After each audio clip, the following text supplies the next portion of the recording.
pre-recorded, live, and broadcasting from most premium undisclosed location in Bremerton suburbs.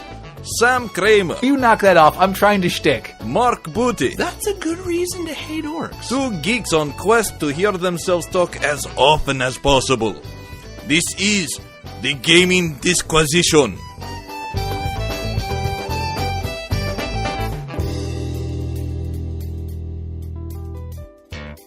The Gaming Disquisition with Sam and Mark for Sunday, June 16th, 2013, and show number 54 is go. I'm Sam. I am Mark. This is the Disquisition. And even though we thought it was going to be difficult to find the artifact, we prevailed in the end. This is the way. The way? Yes, of course, this is the way. The way unto the one? What? Or is it shut? No, the way is shut. Oh, okay. Yes. Yeah, you remember, this is the way. The way. No, I don't. Final Fantasy Tactics. Every time your guys would come back from a job. Right. Yes, that's the thing. I was hoping you'd get that one. Man, like it's been for, like, okay, so I've never actually played through Final Fantasy Tactics in its entirety. What happens every single time I try to play it is I start out and, like, I do that first little story thing, and then I go to the map. And then I realize, oh, I can go in between points in the map and fight random battles and get all the job points ever. Yeah. And so I feel the need to, like, go through and, like, do all that before I started the main story. Yeah, that can kill it for you. Every single time. I've tried, like, 3 or 4 times. And like, there's a lot of, like really kind of... What you're saying is you can't play Final Fantasy Tactics because you're too OCD. A little bit.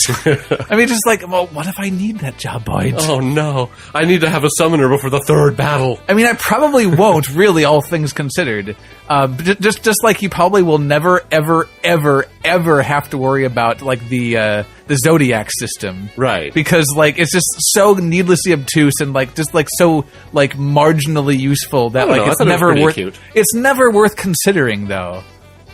Huh? Oh my God! Are you serious? This early, yes. How is it? Like, are you talking about the angles cute. to the cute? It's just cute. It's cute. The Zodiac system? Yeah. It's a cute. What? That has nothing to system. do. System. A cute system. No. No. I award you no bones. That's fine. So what have you been doing this week? What have I been doing? I've been playing DayZ! Really? Yes! Oh, okay. I've actually been meaning to get back into DayZ for quite a long time. What's funny is my mind immediately replaced DayZ with Dark Souls, so I was just figuring you were going to say Dark Souls. So that's what I heard. It's like, I've been playing Dark Souls! Of course you... Wait, what? I know, right? He said something different. How do I reconcile this? Well, so remember last week I was talking about how I hit that Dark Souls wall, and just like I haven't quite gotten up like the mental effort to like get invaded in the forest. Get invaded in the forest. But what I was going to do, what I'd do is I'd pretend to be one of those deaf mutes. I've been meaning to get back into DayZ just because like I hadn't played it for a long time, and like I would like to assemble, like, you know, a strike team of people playing DayZ, and like that never... Which will be a lot easier to do in standalone. I know, it never, ever, ever happens, and like, it's kind of a shame, because like, that game is a lot more fun when you got your buddies, but interestingly, like, I would, it's, like, I kind of miss Josh participating, actually, specifically. Part of me kind of realizes that, yes, it's a lot more fun to play DayZ with your buddies. So, you know, during those times you've accidentally fallen down a small cliff and have broken your leg and have to drag yourself to the nearest community, you're not doing it alone. You know, the last time that somebody did that, you wanted to just shoot him. Well, yeah, because it would have been a lot less hassle. You are such a... He's like, we'll just carry his stuff until we meet back up with him. Oh, no, he's on the other side of the map and has quit for the night. Oh, I guess I get his AK. Whoops. So, honestly, I kind of do miss Josh playing with us, because Josh is just one of those reliable dudes. Like, oh, yeah. Like, he would... Like, I would... in the case of an actual zombie apocalypse, there's probably 2 people that I would like, go to as far as, like, you know, like, getting organized and, like, you know, being reliable. He's one of them. But then the other one, like, the other guy, like, I'm not quite sure on him, because, like, he definitely has, like, a modest arsenal of weaponry, and probably has, like, you know, like some tactical food supplies and whatnot. The problem is, like, if DayZ has taught me anything, like, he'd probably just shoot me. You're going to be a weak link. So I'm thinking I might lean more towards Josh. Yeah, fair enough. But yeah, so I was playing a little bit of DayZ, and you know, I kind of... and you can run faster than Josh, so there is that. Doesn't matter if there's guns involved. Yeah. But yeah, so I was doing a little bit of that, and I was getting into the swing of things, and then like the day after that I played DayZ again for the first time in forever, they patched it, and there's a new patch. And the new patch is awesome. Oh. Zombies are scary again. Oh, it's dear. amazing. Oh, dear. Okay, so those of you who have played DayZ know what I'm talking about. How, like, when you first played DayZ for the very first time ever, like zombies are terrifying. Like, you're not really, like, you know, savvy. You're not sure what's going on. You don't know their tactics, and you don't know how they move. You're not sure how they, like, aggro onto you, and then you realize, oh, they can run as fast as me, and they will follow me forever. Yeah, they don't tire. Like, they are tireless. And then, like, you've probably taken a hit by that point, which means you're probably bleeding, because there's that weird thing that, like, the first hit always seems to bleed you. I don't know what that's all about, but that's always been my experience. So you're probably bleeding, but you don't have time to bandage because, like, there's a guy chasing you, and you're gonna die if you don't. So, like, you're kind of dead, like, right at the first 5 minutes of the game. But eventually, you kind of get wise to how they work, you know, like, where they can and can't go, what their, like, propensities are, and eventually they just kind of become a nuisance. Like, yeah, I really need to get from this point to this point, and there's zombies in the way. Oh well, I guess it'll take me a little longer. Like, the worst thing that could possibly happen is, like, for them to randomly one-hit KO you, and then, like, kill you while you're, like, unconscious. Yeah. And like, that's kind of the... maybe another bad thing would be, like, if you're being... even if you don't get hit by them, maybe, like, some other player will follow the trail of zombies and see where you're at. Yeah, you know? so realistically, zombies at that point aren't the huge problem. They're just a hindrance between where you're going. But the fact if they made zombies, you know, scarier, then they're actually a point of contention as opposed to just being, you know, in the way. So this is how zombies are actually way more scary. Okay, number one, zombies now have a knockdown move. Oh yeah. They have the ability to just, like, there's like a 1 in 4 chance almost that they'll just, like, hit you and you'll go prone. And there's probably a bunch of them on your tail, so that's no bueno. Now, the second thing that happened is they have a little bit of a higher chance of infecting you now. Now, the infection is important. Also, they added some other like some what they call viral zombies that do more damage, take more damage, and have a huge chance to infect you. Oh dear. So they're a problem. Now, infections, what used to happen is you just kind of coughed occasionally, and, like, it was kind of annoying. It could reveal you to zombies, it could reveal you to players. And you lost blood all the way down to, like, basically half health. Yeah. But, like, other than that, like, you know, it hardly ever happened, and, like, it was pretty easily fixable just by having some antibiotics just available. Right. The thing is, with it happening so often, now you need them more often, and now they've removed the lower cap of how far your blood goes. So you're just going to die if you don't get antibiotics. You have a death sentence on you, and you need to get antibiotics. Oh, by the way, they're a lot more rare now. Oh, nice. It is amazing. So now it's not, you don't just, like, haphazardly go through towns. People are raging over this because, like... No, they've made DayZ more difficult. The way that they've learned how to play this game has now been thrown out the window, and now they have to relearn it. Yeah. And it's hilarious, but, like, I'm in full support of this. This is amazing because now the zombies actually, like, now they actually, they aren't just that nuisance. They actually have a purpose. They are really, really genuinely terrifying. They change how you play. Yeah, and I believe we're going to be talking about DayZ a little bit in the news as well. We are, but I did want to go over that because, like, one of the things I've noticed is that there's a lot of people who complain about the patches because, like, you know, sometimes they'll introduce new bugs or, like, have weird things to them. Yeah. And, like, what people kind of have to realize that, like, from now on, DayZ, the mod, is basically the testing grounds for the standalone.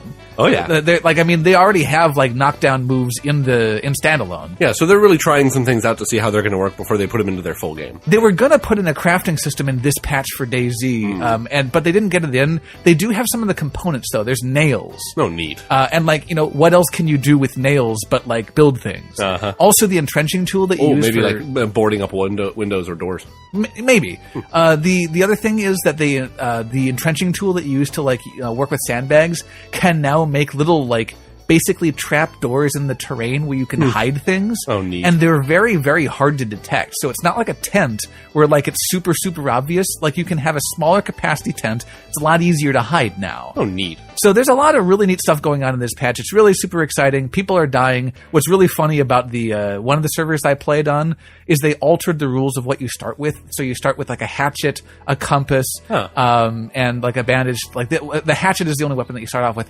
But you also start out with antibiotics. antibiotics, which is helpful because of how often that you get infected now.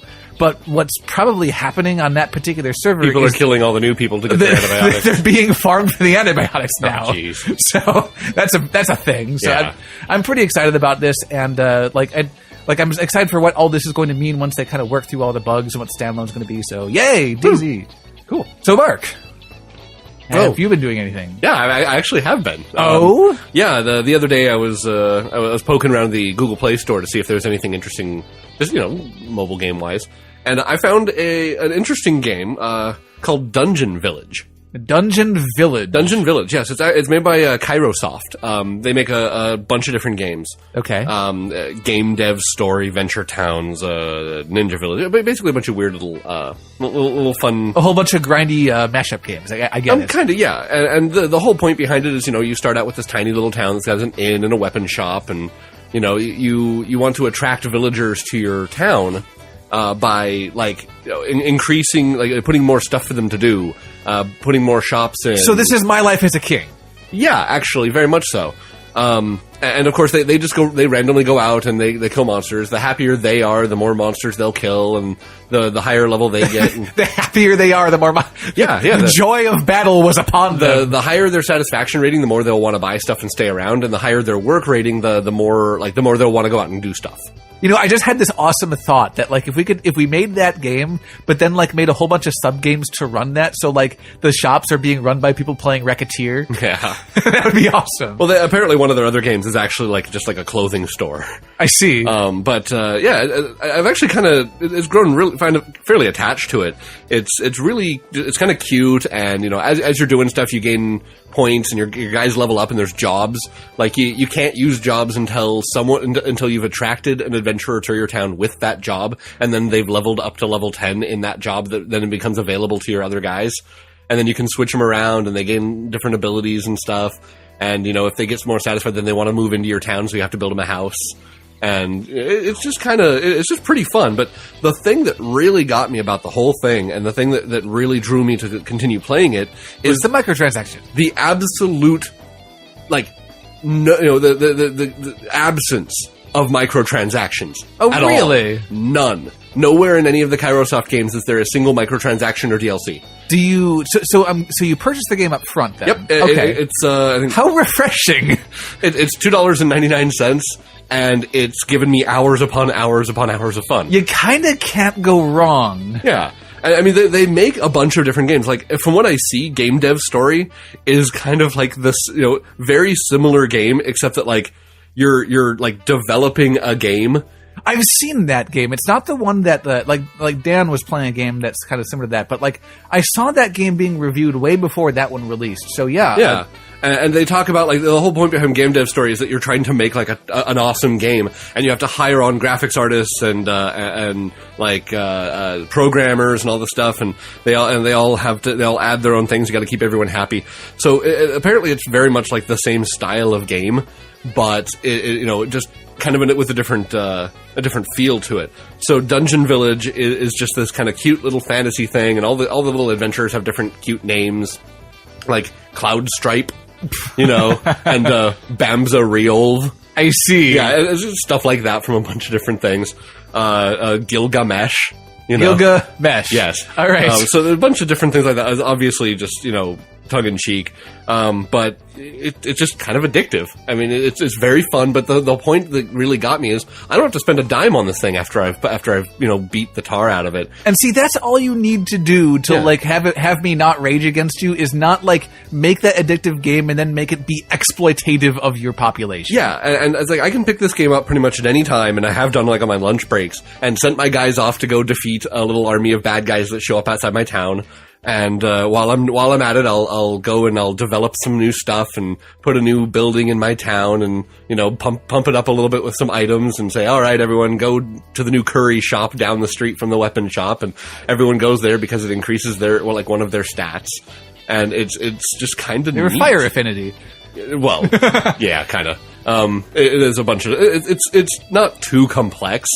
But you throw events like cake eating contests, which makes everyone happy, or you can have a training thing where everyone then gains strength or whatever, and You can just bump your guys up. I'm pretty... And you get, like, one adventurer that you get to name, and it's, like, male or female, and they're, like, maybe the second or third person to show up in your town, and you kind of, like, forge their little destiny or whatever, and I've kind of focused on my little guy and given him, like, all the best stuff.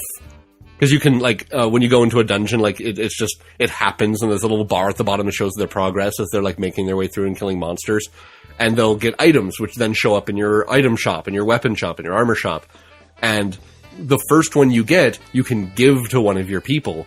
But after that, everyone has to buy them from the shop. Huh. So, like, you know, the first time I got the Holy Lance, you know, it's like, oh, I just gave this to the person who might use it the most. And of my adventurers, I just gave it to, oh, this guy is really strong, so here, boom, he gets this. So is it treated more like an unlock thing or more of like an active economy? Like, you gain money that you use to upgrade your town and start quests and pay taxes and stuff, by your people going and adventuring. Like, the more monsters they kill, the more money you get. The more they buy from your shops, the more money you get. You can improve the shops and other things by like throwing items at it and improving what they do, which levels them up and which cost adventurers more to use them. Like, my inn is really expensive to stay at, but everyone has to use it because there's only one inn.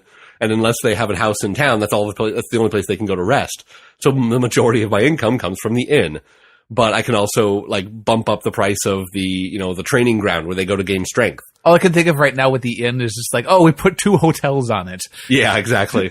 So, I mean, and it's simplistic enough, and they really show you how to play the game that at no point are you ever sitting there wondering what you're doing. Well, this is the Gaming Disquisition, where we go head-to-head on topics important to everybody. Gaming culture. We tell it like it is. Completely subjectively. And it all ends up with us saving the world. Like we've first been doing since we picked up a touchscreen.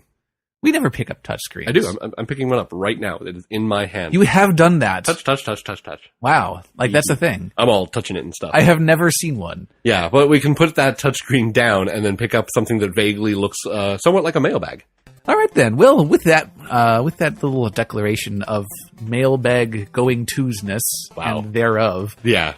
We can, if you'd like to get a hold of us in our Twitface Mail Plus, you can get a hold of us in the email at gamingdisquisition@gmail.com. You can reach us on Facebook at facebook.com/thegamingdisquisition or on the Google+. Get a hold of us on Twitter at DisquisitorSam. Or you can food tweet me at DisquisitorMark. On Twitter. Tweet. You know, you always threaten to food tweet, but I did. You haven't been. I just food tweeted. Did you? Yeah, I went to Mormor. Actually, yeah, for my 3-year wedding anniversary, we went up to Mormor and Paulsbo. Really awesome food, and I tweeted what I got. I need to go back and check that. Yeah, food tweet. Like, that was like a week ago, wasn't it? It was a couple days ago. Oh, a couple days. Friday, okay. So yeah. Huh. 2 days ago. Actually. All right. Well, I apparently have not been twittering in that kind. Yeah. And I saw the new Superman movie. The new Superman movie. Superman. Okay. Super duper Superman. Yeah. How was that? Very action oriented, less talking. I bet. A lot of people punching and a lot less wimpy Superman, and fairly funny in some cases. What's really great is if you follow the Batman on Twitter, like he's constantly making jokes about how he's better than Superman. Well, yeah, he obviously is better than Superman. There's almost nothing that Batman can't do, but one of those things is be more lame than Superman. That's very true. So, I suppose. Last week we had an Inquisition for you. We did? We probably did. Where is it? Did you lose it? I might have. You know, actually, I don't think this is even in response to that one. Is it? Oh wait, no. This actually is last week's Inquisition. No, it's not last week's Inquisition. What it is like a mashup of a bunch of Inquisitions all at once. I'll explain as we go. But last week's Inquisition went a little bit something like this. Oh, so now I've lost it. I believe it had something to do with when were you fooled, or when did you completely fool somebody? Yes. So, something along those lines. Go to the show notes from last week. You'll figure it out. I got it. Fooling people. When were you completely fooled, or when did you fool someone else? Saying I got this. No, wait. Last week's was the odd mashup, wasn't it? No, it wasn't. That was show 53. What show is it? Show 53. Okay, okay, I am looking right at this, sir. I hated a fool who can't find show 53. Oh, sorry. When were you completely fooled or completely fool someone else? Exactly, that's what they said. I was looking at the recap. Shut up. All right. Move on. Enjoy in the email writes, in terms of this week's Inquisition, as well as the mashup Inquisition question, there you go. Medrot comes to mind. My first role-playing experience was in a message board environment. All of my friends were involved in this message board, and when the internet finally came to my home in my sophomore year of high school. How did you survive? I just had to join in. I already had a character ready. Lady Rayan, the wife of a friend whose character was responsible for ruling the planet Earth. Oh, wow. Setting your sights pretty low there. Then I decided I wanted to do something more interesting. I created Medrot, a madman who decided that my friend's same character, the world ruler, was my ancient nemesis, and as such, I had to hunt him down and kill him. I created a new email account and message board account, and soon engaged my friend in an epic series of battles that involved a kidnapping plot with my other character and the destruction of the world nation headquarters. He completely bought that I was some random guy from the East Coast. As the plot got more elaborate, I let Sam and our mutual friend Chris in on it. Eventually, this reached a point where I was a little upset. No, let me try. Eventually, this reached a point where I told my deceived friend the truth. He was a little upset at first, but he eventually took it in stride. To this day, we still discuss fond memories of the incident from time to time because, hey, it was an interesting story. Where does the genre mashup come in? This was a Gundam Wing message board, but at the time, I had never actually seen the series. That's kind of a hindrance. Medrot was an inspired by Arthurian legend character, and we wound up introducing some decidedly uncanon and somewhat magical elements as well. I cringe a bit at that today, but it was still fun at the time. That from Joy. Oh, wow. This was I was, as she previously mentioned, this is another thing that I was involved in as well, and that it was one of those, you know, like with Gundam Wing kind of being one of my more formative TV shows way back in the day.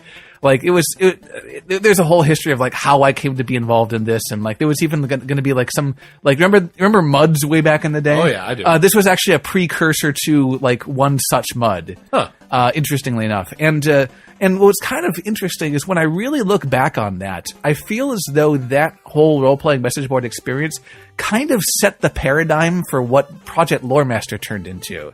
And like it's kind of a mashup of that. It's a genre mashup. It's kind of a mashup of that and the role-playing experience that I had in World of Warcraft and other MMOs. And like I just kind of used all those experiences to kind of formulate what it was I wanted to create. One of the reasons why I invited Joy to play with that, because she would kind of understand some of those sensibilities at least. Yeah, interestingly enough, I actually back in the day when I used to just putz around online, back on my old Mac, I spent a lot of time in the official D&D chat rooms and some of the message boards where people were just doing like all the D&D role play and things like that. And I had a ton of fun with those. I had a couple characters that I'd play and just kind of go in and troll some people and do some stuff like that. So it was always fun. And every single one of them took place in a tavern because evidently role playing can't happen outside of taverns. No. Of course it took place in a tavern. What do you expect? D&D. Why? Cassie in the Google Plus writes, can't really think of anything related to gaming for this one. I'm not really one to try to fool people. I did, however, have a plot point planned for a campaign I tried to run that would involve having one of the PCs be possessed and turn evil without telling the other party members. I wish I could have continued that campaign. That from Cassie. That's a classic thing, getting one of your players to turn against the party. Actually, that happened in one of the more in Sean's game that we've been doing. Basically, he introduced this character that had had at will magic jar that gives you control over someone else, and so he I got that spell cast on me, and I failed to save, but he didn't tell me what the spell was until he pulled me aside and said, "All right, look. So this is who this is. This is what he wants. This is what but you can't tell anybody what's going on." So then I came back like at odds with the rest of the party, but pretending I was still it was interesting playing a character, basically pretending to be a character, pretending to be another character. Oh yeah. That's always really fun. I mean, when we did that in the Cthulhu game, where half the party ended up being bad guys by the end of the game, and nobody really knew. That's always fun to do that, and it always kind of throws a wrench into everybody's plans when they base something off of one person doing what they should do, and then having them do something else at the exact wrong moment. I believe actually, just as a quick note, this happened. It's kind of brought to mind a story that one of my other friends told me. As a matter of fact, this could have been one of those responses. The character basically went along with them, everything was fine, everything was hunky-dory, and then they got into a fight with a pit fiend, and the character turns and says, "Okay, sir," and wanders off with the pit fiend and goes off and just leaves the party, and everyone's like, what just happened? It was ridiculous. That's awesome, actually. How long running was that, do you think? I honestly don't know how long it was, but I think the character was on the bad guy's side for a good majority of the campaign. How fun. Yeah. Let's see. So moving right along. Dug-a-dun. So we have. So sometimes people answer Inquisition responses, and sometimes people bump their pop shields. Knock that off. No. So sometimes we have Inquisition responses that happen retroactively to other Inquisitions that we have asked in the past. Or more appropriately, sometimes people answer questions we asked in previous weeks. That is a thing that they do. That is true. So Cassie on the Facebook writes in response to what odd mashup did you see make and did it work? Cassie writes, my answer to last week's Inquisition is something I discovered tonight. My iPod has highlighted tonight as though I could make an event out of that. I don't know. No, I was continues by saying, I was on MapTool looking at the server names and I see Fallout Equestria. Mm-hmm. This mashup is something I'd actually be interested in seeing, not sure if want. That from Cassie. I've actually seen quite a few things on like the MLP board, and before that on was /C. Yes. And there's actually some really interesting art about that, but the whole idea is, doing the My Little Pony roleplay after, like, a great apocalypse. Why? Because it's hilarious. I mean, the whole idea behind post-apocalyptic role-playing is the fact that anything can have an apocalypse. So picture any world that you know that exists or anything like that. Now throw it into a terrible, terrible, terrible apocalypse, and then play after the fact. All right. I mean, it's Equestria Dark Sun. Yeah, I mean, it's actually something I've really considered with one of my campaign worlds, eventually getting to the point where if the players do or do not do something, that after that fact, all games run there will basically be in like a Dark Sun type campaign setting, just because of how terribly messed up everything will be. Nice. Because, just destroying your campaign world for the lulls is a good idea.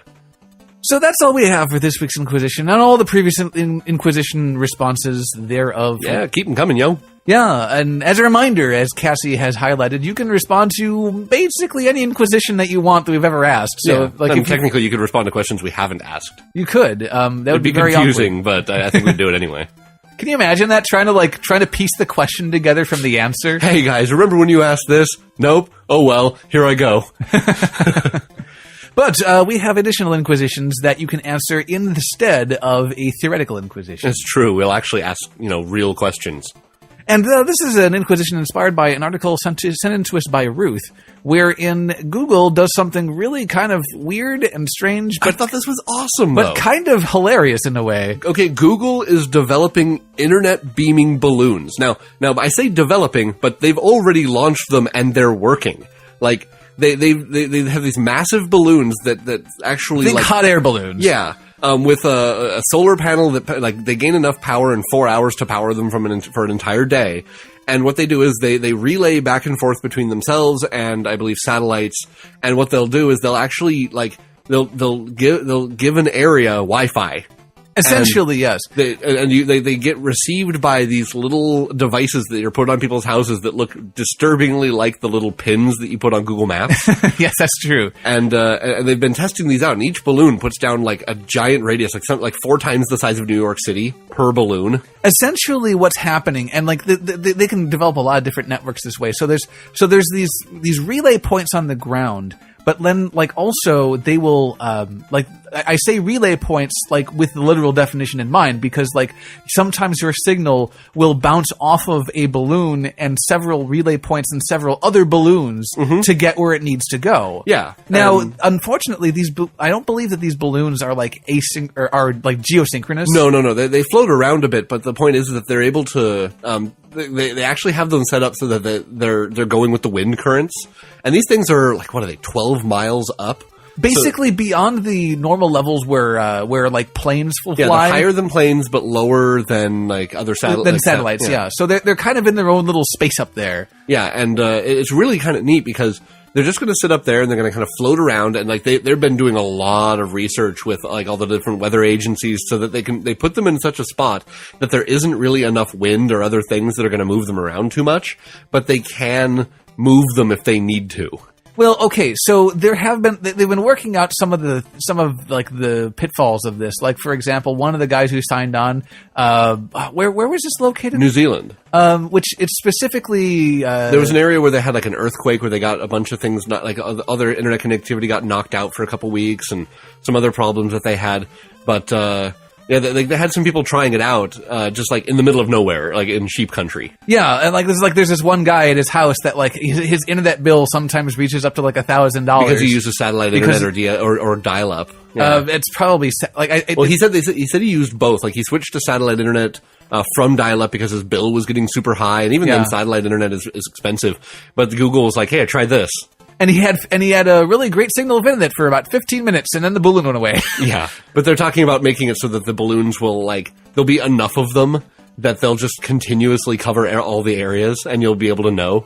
And eventually they'll come down and they'll replace them, and and so it's kind of a neat idea, but the whole goal here is basically trying to increase internet accessibility. Because they want people in the middle of nowhere in South Africa or in deserts or wherever you would not have any chance of gaining internet access to have internet. It's also costs though, because there are some places where they just don't have an infrastructure laid, and this would be cheaper than laying the actual infrastructure to make that all make it all work out. Fiber optic cable is expensive to lay down, and you have to dig up things, you have to move stuff. With this, it's just you have this balloon system, and they're just going to beam internet everywhere. Now, there are some people who are kind of pissed off though, because they're saying, well, of course Google wants to get everyone in the world hooked up to the internet, because now everyone's going to see Google's ads. How expensive do you think Google's ads are going to be to run, or for people to buy into, when you're literally attaching yourself to everyone in the world, not just the people, not just because they're saying of all the people in the world, 2.2 billion people have internet access, but 4.4 billion do not. And they're trying to tap into that other 4.4 billion. Well, sure, pretty immediately. But see, here's the thing: I don't see how ads is really a point of contention here. It's not so much, but there is some evidence and some things that have been brought up where in some of the countries, some developing nations that are just now getting internet, consumerism and obesity and a bunch of other stuff that they didn't have any problems with are now becoming problems. Okay, so that is a correlation that has nothing to do with causation and has everything to do with our culture being exactly what we make it out to be. Basically, what they're complaining about is that while the internet is great for communication and development and all that, democratic ideals and things like that, then sometimes then there's an increase in consumerism. Well, maybe that's okay too. Yeah, I'm just saying that there are some people who are against it. I'm not. I mean, don't get me wrong. I'm just saying that there are some people who are against the idea of Google interneting the world, but there are really so many benefits to it that it needs to be done.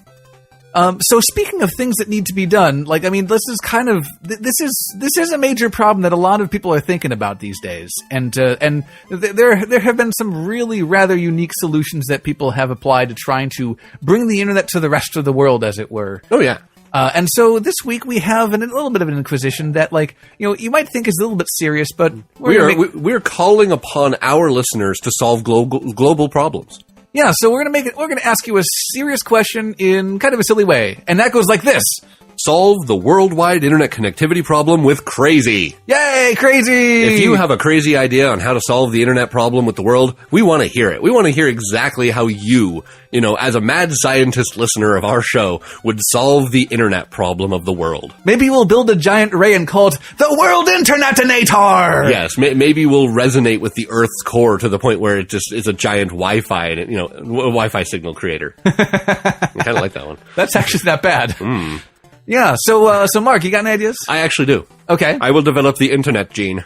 The internet gene. Yes, it will be injected upon every single living being on the planet, and everyone will be basically a Wi-Fi access point. A Wi-Fi access point. So explain how this works, because No. No? Yeah, well, I'm not going to get into the specifics of it. I'm not giving away my formula over the air. Is it proprietary already? Yes. So the idea here is that everyone, because, we all know humans are basically just walking antennas. I mean, the fact that sometimes you get better cell phone signal when you're holding your phone than as if you were not. And we all know Have you ever touched your analog radio and had it made it get better signal? Yeah, we all know we're basically just walking antennas. So why don't we just have something, in our in our bodies and built into our DNA that just makes it so that we resonate Wi-Fi signals. I mean, there are so many people in the world that, if one person in this large string of people happens to be in a Wi-Fi network, then the signal will bounce and repeat from person to person to person until it gets to you, and suddenly you have internet. I mean, at this point, as long as you're within 300 feet of another living being, you're going to have internet. My favorite part about this plan is that that means that I can hack into your hand and say, stop hitting yourself, stop hitting yourself. Oh, see, no. I'm not thinking that you're going to have any control over it, although that's probably going to get weeded out in the alpha phase. The whole point is, and there aren't going to be any quote-unquote programming backdoors here. Take that as you will. But wow. See, the idea, I don't know. Good Lord, man. No, see, the idea here is not to gain control of the entire world's population. The idea is instead to gain not to gain access to people, but to give everybody access to internet so that your devices can then gain access to the internet. So it's like, you're going to have like the augmented eyes that are going to have like built-in Google Glass, and it's going to have internet connectivity because, Joe and Larry standing next to you just happen to be beaming the signal from some guy's Belkin router a couple hundred feet away. I see. So this can I name my personal Wi-Fi space?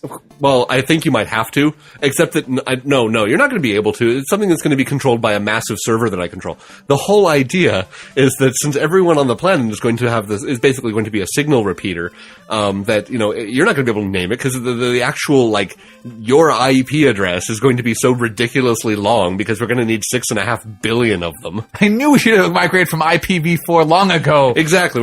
This is going to be IPv, 17,000 at this point. 17,000. Sure, why not? That's in fact over 9,000. It's not. You're not ready for this. I don't know where it is anymore. You failed. It's over 9,000. Wow, that could have been a lot smoother. Anyway, Internet Gene. Yeah, it's mine. That's the idea. It's okay. Mine. Entirely.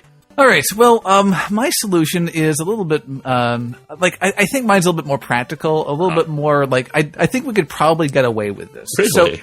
So the problem that we have is that it's just, it costs so much to get the internet out to certain places. And people is there a market for the internet out there? Of course and, there is. Who's responsible for laying down the fiber optic cable so that this one guy living in his tent in the Sahara Desert. Yeah. Bedouins need access to Viagra. I know, right? So, actually, but the PS4 already showed us what would happen if the whole world, what would happen in the world if all clouds were made of Viagra. Oh dear. Remember that? Yes. So anyway, so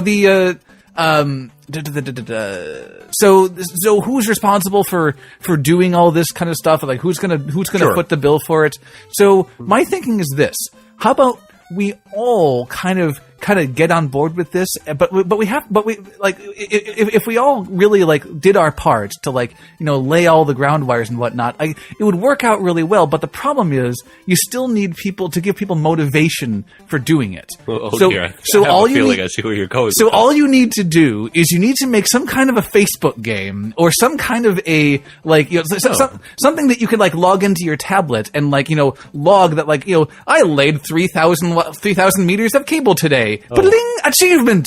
And so, I see. Okay. And then what you could do is you could have little microtransactions in the game so that people can pay for the privilege of laying the ground wire because if they because you have to, you make it a competition at that point. What you have to do is you have to purchase the ground wire from the main company who produces this game. Sure. And that because the only way you can actually lay ground wire is to buy it. You have to get it from somewhere. Obviously. Well, maybe they give you some for free, but every additional foot costs a little extra. See, there you go. So the first bit is financed by this company that but then all the labor is all the people. Then and then there's you have to log where you've been to prove what you've done. So we already have an automatic mapping system for where we've laid wire and where we haven't. Right. So that all we need to do is just get people's OCD involved and monetize it and turn it into a game. Yes, that's exactly what we need to do because it's going to work. You see, I was thinking that when you're saying all we need to do is get, and all I could think of is, a bunch of men in black hoods and whips to stand behind everyone and force them to dig trenches and lay wire.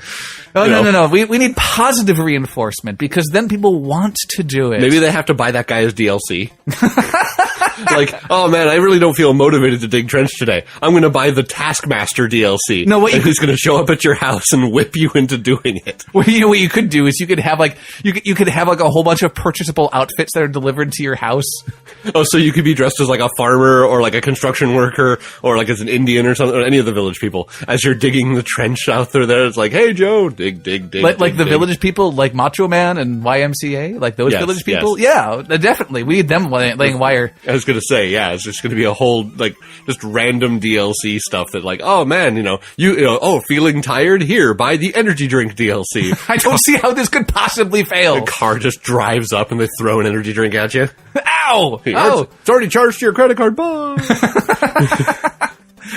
So that is how we solve the world internet crisis, the worldwide internet connectivity problem with crazy. So just to sum up here, you're trying to monetize it and turn it into a Facebook game. Yeah, absolutely. There's no reason why that shouldn't work. I think there is actually, and I'm not even joking about this. There's a scientific problem that about protein chains. Mm-hmm. Oh, I remember that. They turned it into a game, and then it just got crazy. We were trying to solve it for like 10 years. We couldn't figure it out. Then we turned it into a video game, and like people played it voluntarily and solved it in like 3 days. Yeah, I think honestly, I'm still just going to stick with injecting every living thing in the planet with an experimental gene that may or may not give me utter control of them. And see, we could probably combine our ideas because what you're talking about sounds hard, and we have to actually research it out. No. So, I'll incorporate it into a flu vaccine, and everyone will voluntarily get it. No. The actual development of the thing, though, is what I'm talking about. So I can make a Facebook game about the development of the thing, and they'll take care of that problem for you. Basically, we're going to crowdsource out the development of this. Yes, exactly. But we'll disguise it as a game, and no one will know, so that nobody has any proprietary rights to it. Right. Exactly. This is brilliant. This is gold. How did we not think of this before? We're absolute geniuses. Of course, we're going to open the floor here, so listeners get a chance to chime in here. So this week's Inquisition: solve the worldwide internet connectivity problem with crazy. Send responses to the email at gamingdisquisition@gmail.com. Send them into Facebook, facebook.com/thegamingdisquisition, or to the Google+. Get a hold of us on Twitter at DisquisitorSam. At DisquisitorMark. On Twitter. Tweet. All right, then. So that's all we have for the mailbag this week. I believe we have some time for some topics that, from last I checked, are absolutely important to everyone. Everyone, it's time for the news.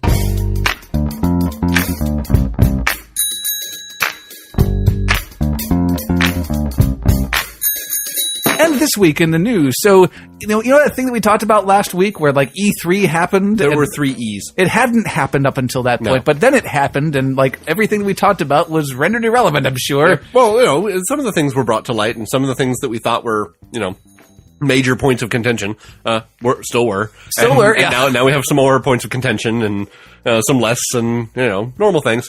So the biggest takeaway I took away from E3 this week was that basically Sam gets to skip this console generation entirely. That's actually what Yahtzee said on the Zero Punctuation review of the next gen buyer's guide. Did he? Yeah, it just said don't.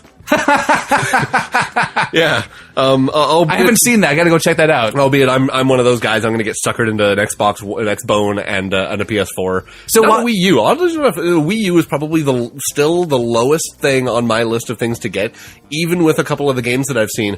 It makes me want a 3DS more though because of the new Zelda. So, So why is Sam skipping this console generation? Well, how about PlayStation Plus being mandatory for online play? PlayStation Plus being mandatory for online play sounds a lot like Xbox Live, doesn't it? Yeah, it does. And here we my dear God. You know what this was? You know what this is? This is everyone saying, "Oh man, why does Xbox require a payment structure to get to play your games online when PlayStation doesn't? We know it works without having to have a payment structure, see? Because it's working for Sony, right, Sony?" And Sony going, yeah. Why do you pay for online play? That's a thing. We can do that. we're doing that. Yeah. Look at that. Basically, what happened is the same thing with Xbox. Is that they started charging you to play your games online because they can, and now Sony's like, man, why didn't we think of this before? We'll just charge less, and everyone will still be okay with it. See, okay, if I recall correctly, the Xbox was kind of it kind of had the upper hand in the PS3 era, Xbox 360 versus PS3. Kind of. And Sony was a little bit worried. So like I remember you saying this to me. I don't know if this is true or not. Right. But everything I say is true. But you told me that the free online ability of playing on the PlayStation Network was kind of a tack on kind of a last minute thing of like, just to sweeten the deal, we'll make that free. I do remember that back in the day when they were releasing the PS3, there was talk of a subscription service, there's talk of things like that, and then they're like, no, PlayStation Network is free. Everyone can play their games for free. So what's funny is that this year, where Sony seems to have the clear upper hand of like the consumer's like goodwill and everything, like basically like with the used game situation and with the and the price tag, with the connectivity, like I mean, like they pretty much just kicked Xbox in the balls. Yeah, I believe looking out, Control-Alt-Delete did it great. There was a massive kitchen fire. Someone walks in and says, "What happened here?" Next, Microsoft press release. It's just terrible. Poor Microsoft. But yeah, and so I feel as though Sony being really well positioned feels like they can probably just get away with that. They're using their customer goodwill as a resource, and they're spending it wisely. I mean, it just seems to me that, and no one seems to be all that worried about it because, well, Xbox got them used to it, and it's less than $5 a month for a PlayStation Plus account. I mean, it's less than a third of what you pay for a World of Warcraft subscription that everyone's okay with, or any other MMO subscription you're paying. The problem with that comparison is that, at least in the case of World of Warcraft, there's the agreement of additional development. Oh yeah, and they are doing additional development with. Keep in mind the other things you're getting from a PlayStation Plus account, in the same vein as what you're getting with an Xbox Live Gold account, is like the things like you're getting access to lower priced games on the PlayStation Store. Which, by the way, you can still get games from the PlayStation Network without a Plus account. You just can't play any multiplayer games. But they're going to have games that are like cheaper for Plus account users. They're going to have exclusive deals. They're going to have access to some other stuff. And every once in a while, they just have free games.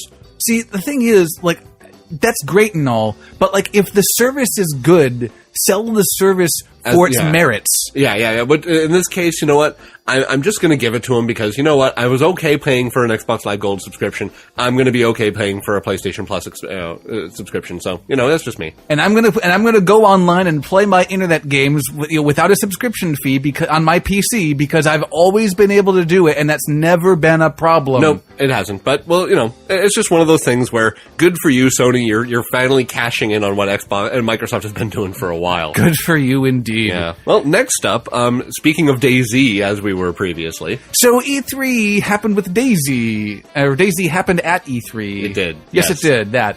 And so basically, there was some additional gameplay footage going on there. Not a lot of stuff that we didn't already kind of know. I mean, like they showed off some new animations. They showed off the fact that a bunch of buildings that used to be inaccessible in the mod are now like they've just actually created interiors for them, so you're going to be able to run through almost everything.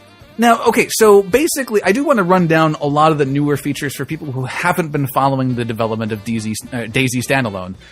So basically what they're going for is, like, one of the things that is really big for them right now they're pushing is the idea that, like, loot does not spawn in, like, predetermined piles. Right. They basically, like, happen all over the place. They could happen, like, under a bed or, like, inside of a cupboard. They want things to be, to spawn intelligently. And they were even talking about the fact that they didn't want like military style weaponry to appear in someone's house or things like that. Well, so that's just talking about like what spawns, but specifically where it spawns is important to them right now as well. Yeah. Because like basically like the more time that you spend being thorough and actually scavenging, the more items that you're going to find. Yeah, they did show like at one point he ran into a room and he picked up some stuff and then he like crawled down and looked under the bed and there was extra stuff like under the end table and under the bed and things that he just found like, oh, hey, cool. I looked a little bit harder and I found some more stuff. Mm-hmm. So, I mean, that's actually a really neat idea. The fact that when you go into a house, it's not just look for the pile, grab and go. Which is what I do now. And nowadays, now it's going to be you go into a house and you spend a good couple minutes actually thoroughly searching every room just in case there's an extra thing in that cupboard or under there or like behind the couch or something like that. Now, I made mention that they're implementing clothing into the game, like swappable clothing. I was a little weirded out by that, like the fact that you had like 6 inventory slots for your shirt. Well, so if you have like a hoodie or something. No, he just had a striped shirt, and he had 6 slots of inventory. I'm sure carrying a gas can and a rifle in my shirt. Okay, so the rifle is not actually true, but they're gonna work that out. But like basically, the idea is that like different pieces of clothing will have different amounts of like gear and you still slots have on them. you can still have backpacks and you can still have things like that. And of course, you can put on he picked up a motorcycle helmet and put that on and ran around with that because it's a thing. Now, I did see some footage at E3, no, not E3, PAX East, where Dean Hall was talking about some of, basically, the health system, because you know how you have blood right now and you have food and hunger. They're actually implementing, a whole bunch of things.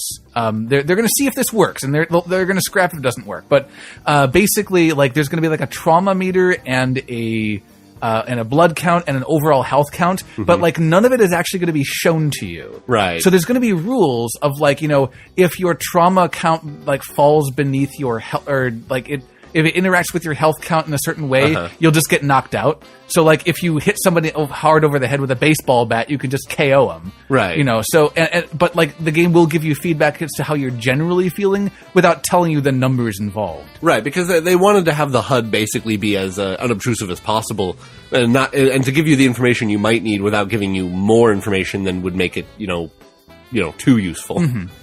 They are going to reworking vehicles entirely, where they're going to be having the idea. One of the ideas is that if you need to replace the parts of a vehicle, you'll be able to take out one of the busted out vehicles that are not drivable and take a part off there. But then they'll all retain their unique colors. Oh, yeah. So you'll have this weird mishmash, it'll be vehicle. It'll be like playing World of Warcraft in the Burning Crusade era. Oh yeah.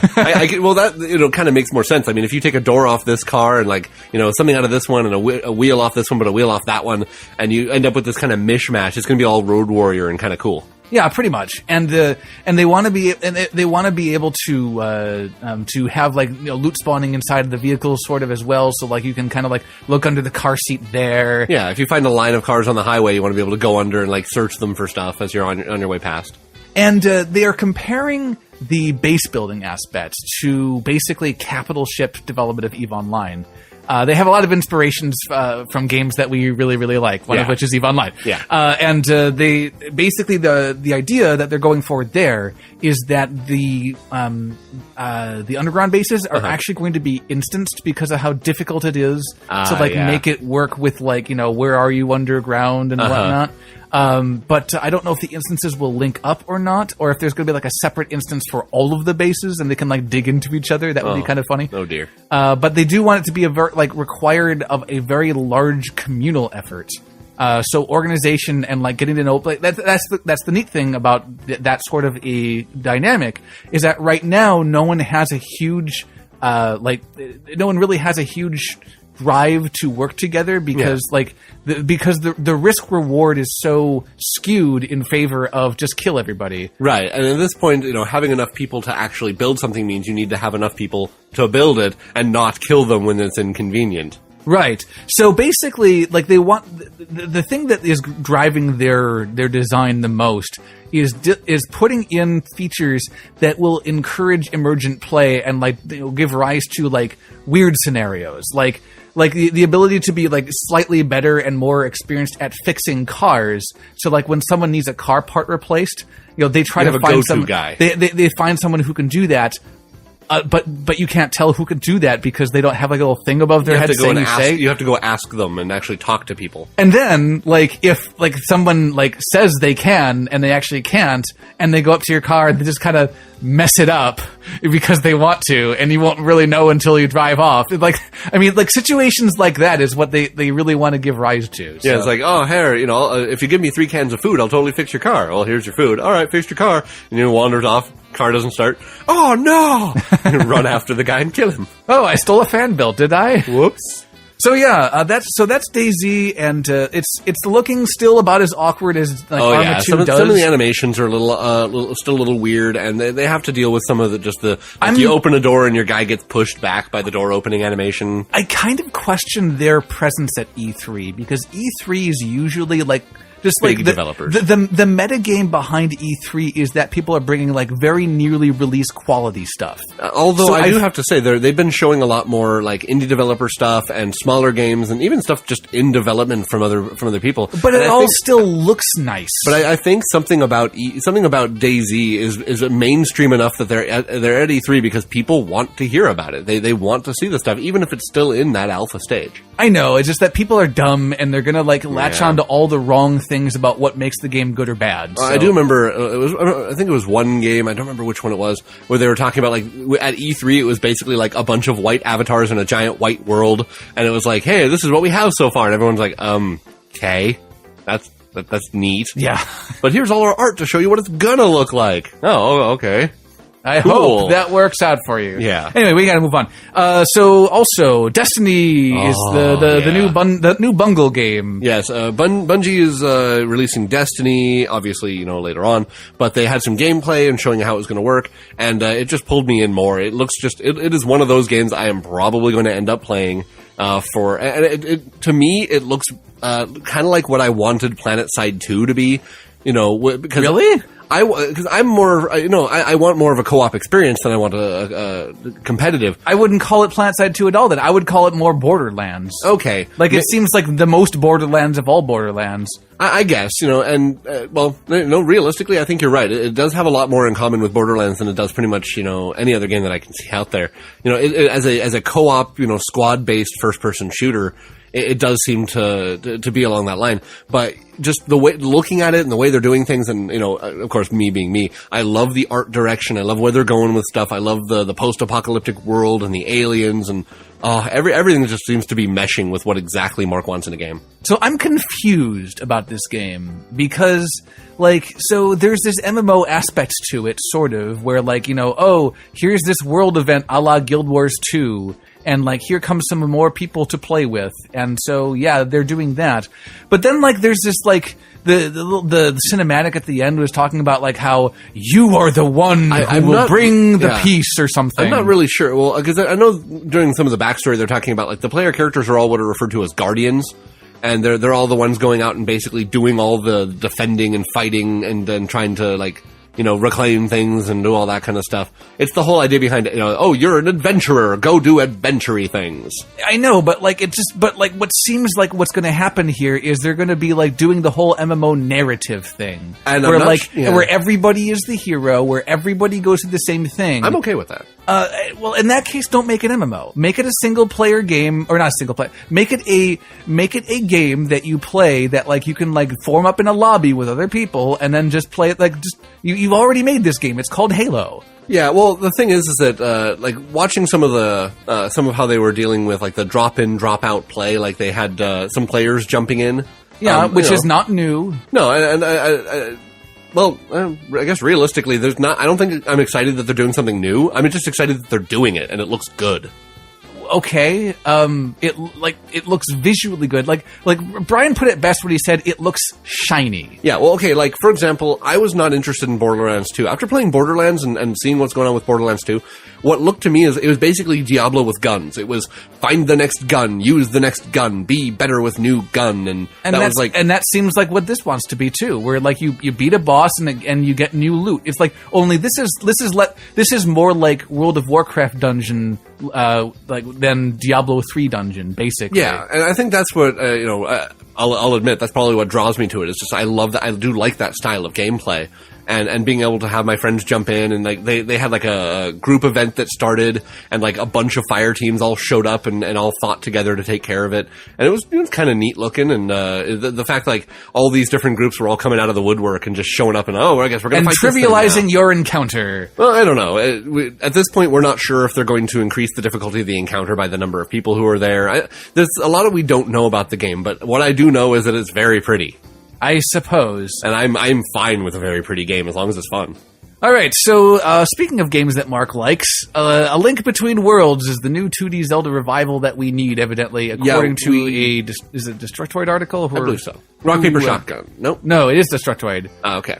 So the new Zelda game is announced, and basically this is Zelda with yet another gimmick, and the gimmick this time is essentially the ability to basically turn into a piece of paper. No, it's you turn into a wall mural. I know, but you know what? Here's the thing: you can't get mad at Zelda gimmicks because they've been in every single Zelda game. There's always a new gimmick every different game. I can be mad at Zelda gimmicks because all the Zelda gimmicks are dumb. The thing is, this one, I mean, it does give a lot of interesting ideas for, puzzle solving, or at least creating new and interesting puzzles. I don't see... Okay, the hallmark of Legend of Zelda has never really been, super clever puzzles. The puzzles are kind of designed to be, pretty much immediately obvious, but, not quite so, apparently obvious that it makes you feel, oh, I solved it when I, hammered down the little mole person in front of me. Right. I mean, that kind of stuff is fairly apparent. It is not a puzzle that you need to hammer these things down. You just need to go get the hammer to do it. Whereas, the puzzle would be more like you come across something that you need, you need to learn the way past. You need to learn, what combination of abilities and or movement is going to get you past it. Which kind of keys do I need for this door? I suppose, yes. That's pretty much it. And I'm gonna go. I'm probably gonna be putting together that little analysis thing I was talking about sometime soon. I just need to think of the correct medium for that. Yeah. But yeah, it's a Zelda game, and it's definitely going to do what Zelda games do. So if you like that sort of thing, go for it. Yeah, and, it is taking place in the same world as A Link to the Past, so it's going to have a lot of familiar places and dungeons and such, and they're going to revisit some of them. And, all things considered, if you're a fan of A Link to the Past, then this is probably going to be more of the same. Maybe we'll find out what Zelda actually is. Yes. Zelda's my watch. Zelda's my watch. I gotta know! This is going to be very important in the near future. Anyway. Speaking of more games coming out that are part of long-standing franchises. So Squaresoft had a revelation. And so their revelation was that Final Fantasy actually sucks.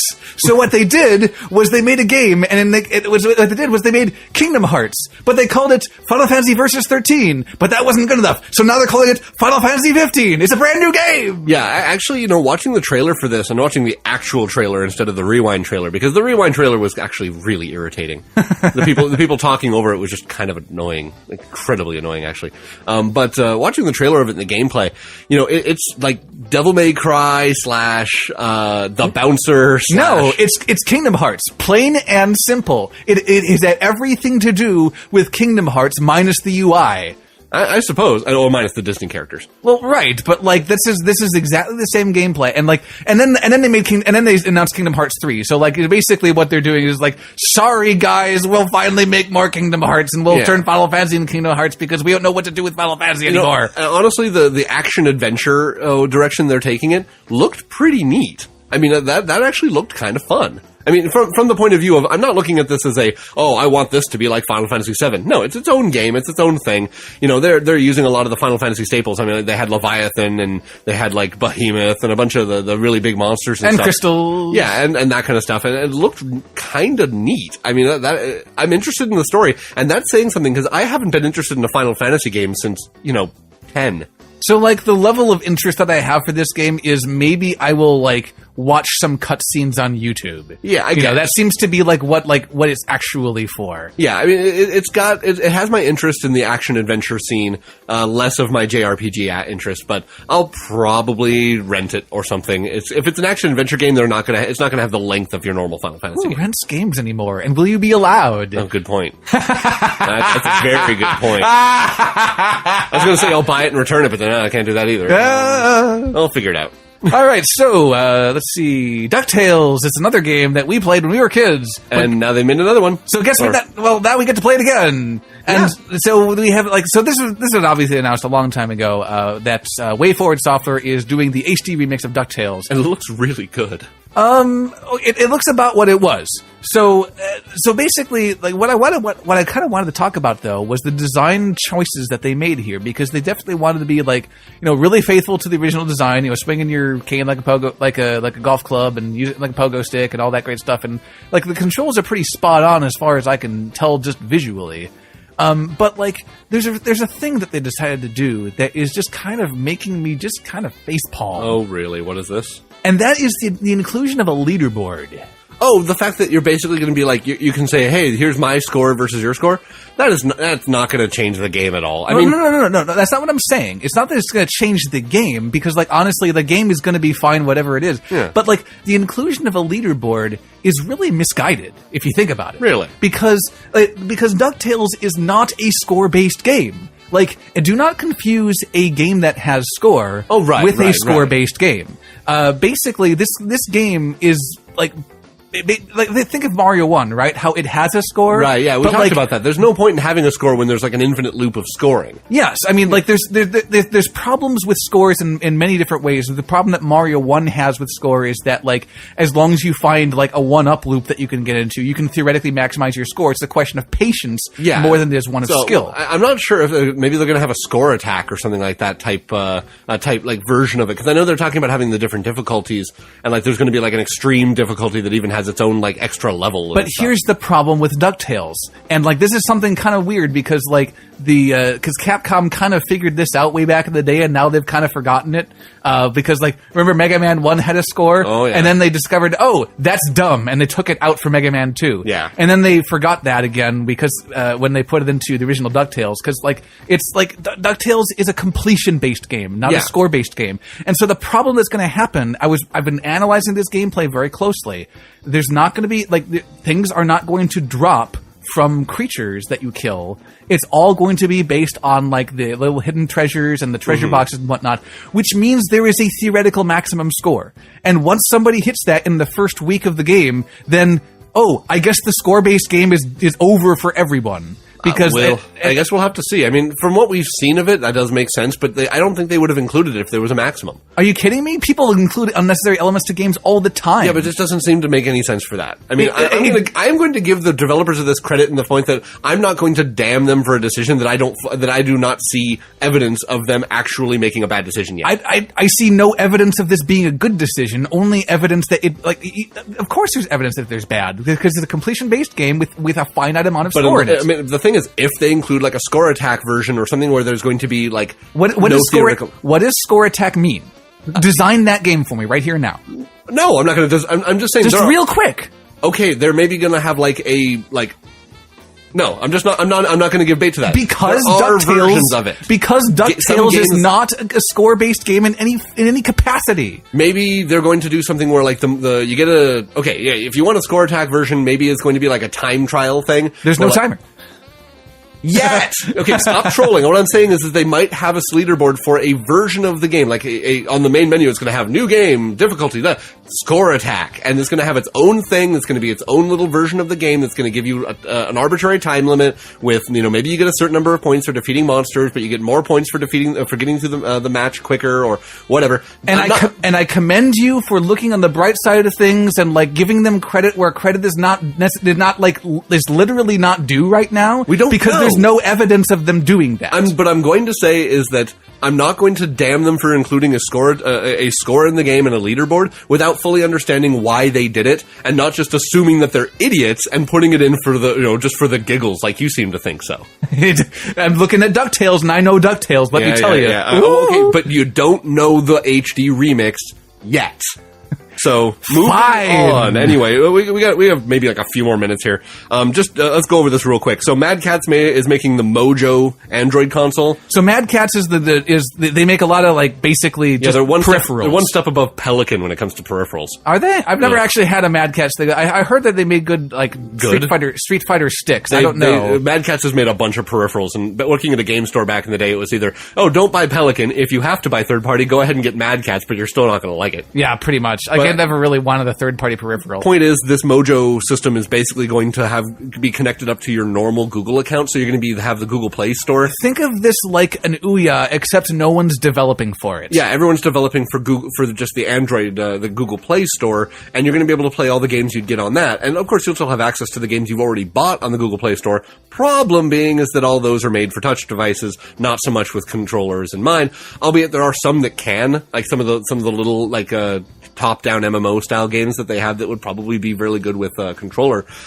but it's not going to be good for Angry Birds or even like Dungeon Village or anything like that. It's just not going to work out very well. Yeah. Anyway, so that's happening. Whatever. No one cares. Yeah. So we have a list of all the games that came out that were talked about at E3. Yeah, that's all the E3 covers we're going to do. We're going to include some links in the show notes with the full list of E3 2013 games and like a little recap for what Nintendo was doing for their E3 experience. The only thing about that I want to say is, huzzah, Mega Man and Smash Brothers. Yeah, it's one more character to balance, so awesome. Good luck to them. All right, so next up we have a article that comes from Rock Paper Shotgun, where that says that games are the ideal place for telling great stories. Yeah, you can see where this is going. I mean, we've talked about this a good number of times on the show. We've gone over the fact that I still think that video games are good and good place to have stories, but Sam. The problem with this article, okay, so I'm gonna cards on the table so hard as to slice someone's eye out in the parlance of Yahtzee. Sure. It made me mad. And you know what happens when people make me mad? Sam detests them. The Detestament.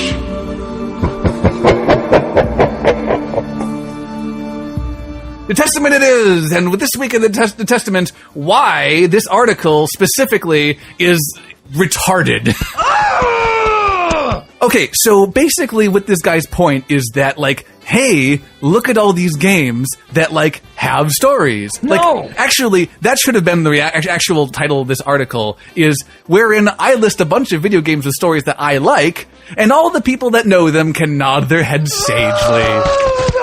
It's really dumb because what he does is he goes through all these different stories. Says oh, here's Fallout 3. And God, no! And he talks about how he doesn't analyze Fallout 3, what it did, why it was good, or tell us literally anything about it. What the hell is that? Basically, he just lays the card on the table. Here's Fallout 3. How can you argue with Fallout 3? I can't. Oh, God! I can probably argue with Fallout 3, but I guarantee he's probably never heard of any of the arguments that I would have made. Oh, no!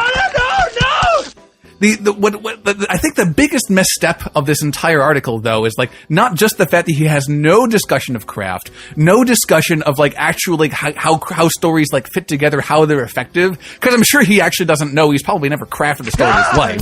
But where he goes the most off the rails is when he talks about sandbox stories. God! So he talks about games like EVE Online and DayZ and Dwarf Fortress, and you know what? I like those games. I think those are a great direction for games, to be quite honest. The thing is, they're not for stories. No! Because if you say that DayZ and EVE Online and Dwarf Fortress are story-based games, then literally everything you do in every single moment of your life is a story-based game. God! There's just no distinction. It's not based on stories. It's based on exploration. And just because you can come up with a story doesn't mean that it's really particularly efficient at doing so. And he basically, what he's saying is he's basically spitting in the face of actual story crafters who basically telling them that, hey, all you story writer who spent the last 5 years trying to come up with a story that's so ultimately tuned and perfect and with no wasted space and cutting out stupid stuff that doesn't make any sense and adding in detail that's critically important. Hey, person who has labored their ass off trying to make that thing, I can just accidentally stumble into a way better story than you could ever tell in that kind of time.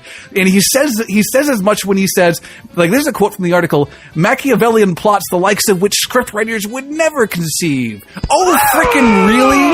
Really, dude? He is just absolutely just crapping all over actual story crafters, saying that people can just basically accidentally, spontaneously generate better stories than they did. God! It's not the fact that I don't like the stories in games. It's the fact that he calls them ideal. What the hell is that? Ideal means best. And there's no possible way that games are the best at stories. God damn! At best, they are equal and different, and I personally am not sure that they're even that. No! So, person whose name I don't know, whose name is actually John Walker of Rock Paper Shotgun, for saying that games are the ideal place for telling great stories, consider yourself detested.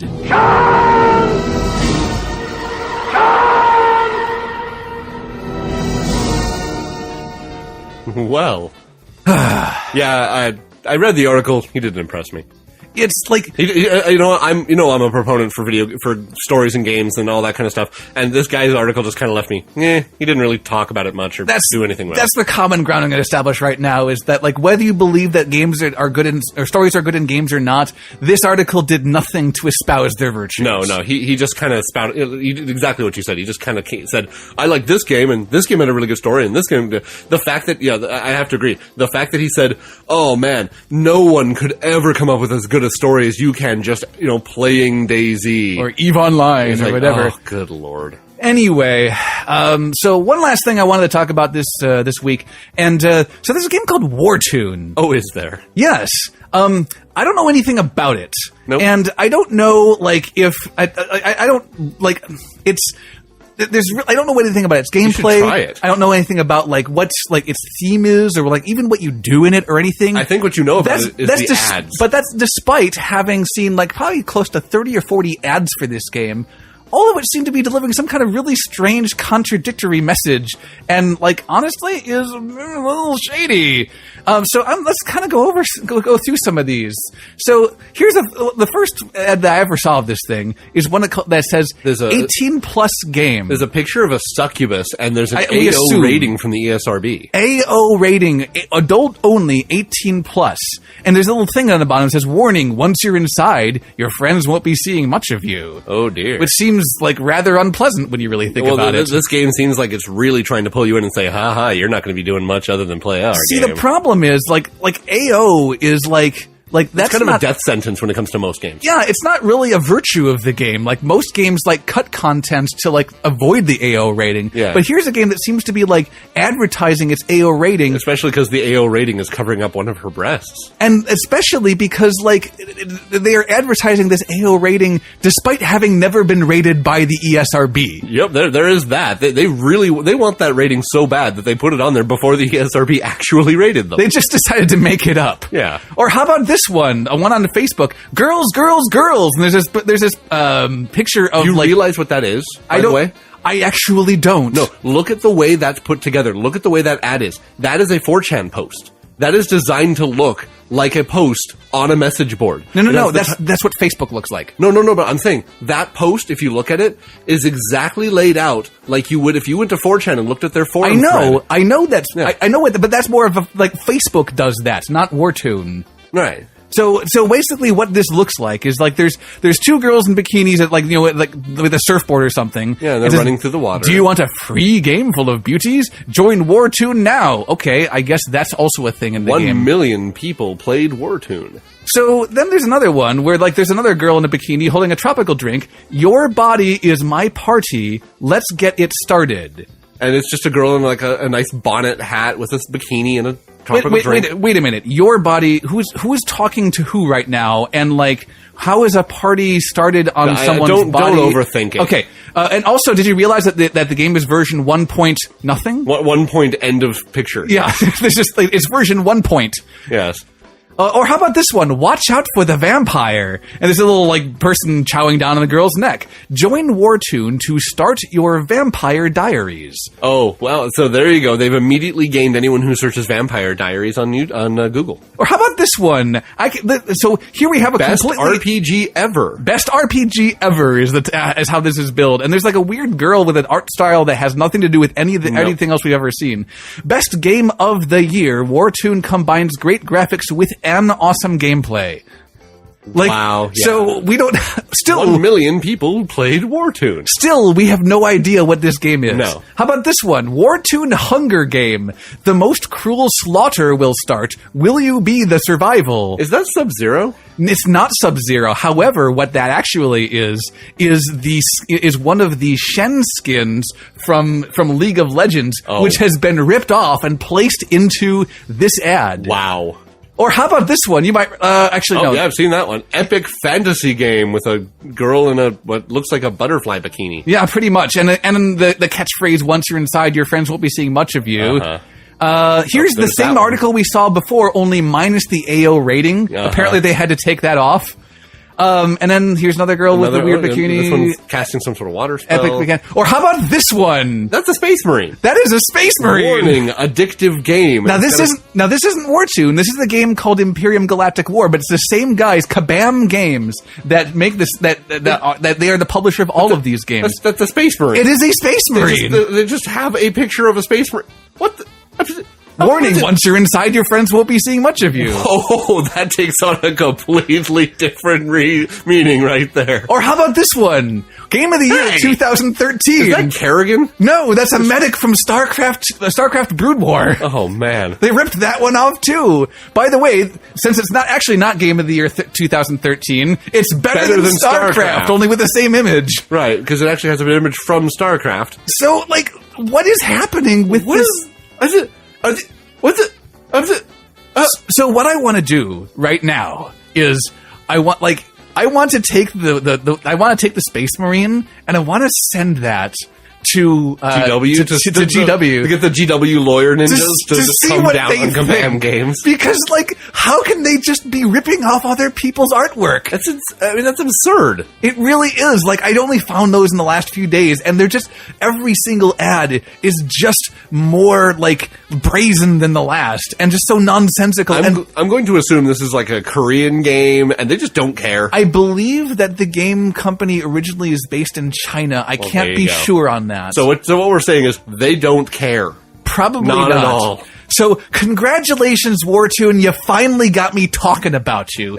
But nobody go there. Nobody play this game because this is some of the most the most egregiously immoral advertising I think I've seen in quite a while. But I think it's not to the point of detestament yet. So we're going to leave that one be for now. And I believe we have a break to get to. We do. We need to go to the break and let you listen to some tunes. So when we come back, we're going to be talking a little bit about why you play the games that you play. And, maybe just not you specifically, because a lot of people play a lot of different games for a lot of different reasons, and evidently we know this now. Yeah, actually, there's a really neat article and a really neat set of things you can look at and that we'll have links to that'll kind of describe this, but we're going to go over that after the break. And I'll let more company break after the break, so sit right there. This is the Gaming Disquisition with Sam and Mark, and by your own volition, this edition of our Disposition Inquisition will be back after this brief intermission.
The Gaming Disquisition with Sam and Mark continues. I am Sam. I am Mark. This is the Disquisition. And as you all know by now, the Disquisition is here to stay. Stay forever, really. That we are. Main topic is coming your way in just a moment. Music from the break this week. Our first track is a track called Depths of Maridia. That's from Damon Barlow, a.k.a. Crimson Wolf 777 on OC Remix. It's .org. This is a track that comes from Super Metroid, as if you couldn't tell. Because, unless, people don't remember that we played another Maridia track a couple episodes ago, but, very different and still equally awesome. So Mr. Crimson Wolf 777 has this to say about his track. So I've really been scared to attempt to submit anything to OC Remix because I still feel like I'm not good enough. But because someone screamed at me telling me to just do it, here it is. I've remixed a lot of game songs, and this is one of my first submission. This one is my first submission. What made me put these two songs together was when I was playing Super Metroid and I was humming part of the Maridia area when I was in Brinstar. So I had to do it. I really hope everyone enjoys this song. That from Crimson Wolf 777. We all love the Maridia theme because it's just so very atmospheric, which is what this particular track did very well. Was established a really good sense of atmosphere, and just it's a very, very lulling song. That I've always loved the Maridia theme, and this one, it definitely gave me that feeling of kind of like. It's kind of funny. Relaxing. It's kind of funny when you think about it because like the ocean is generally fairly low key and quiet. I don't know. The ocean is a terrifying place filled with monsters and such. It really is, but like it's very, very just like stealthy, kind of dangerous, kind of. I suppose, but when it comes to Maridia, like again, I always hated the zone.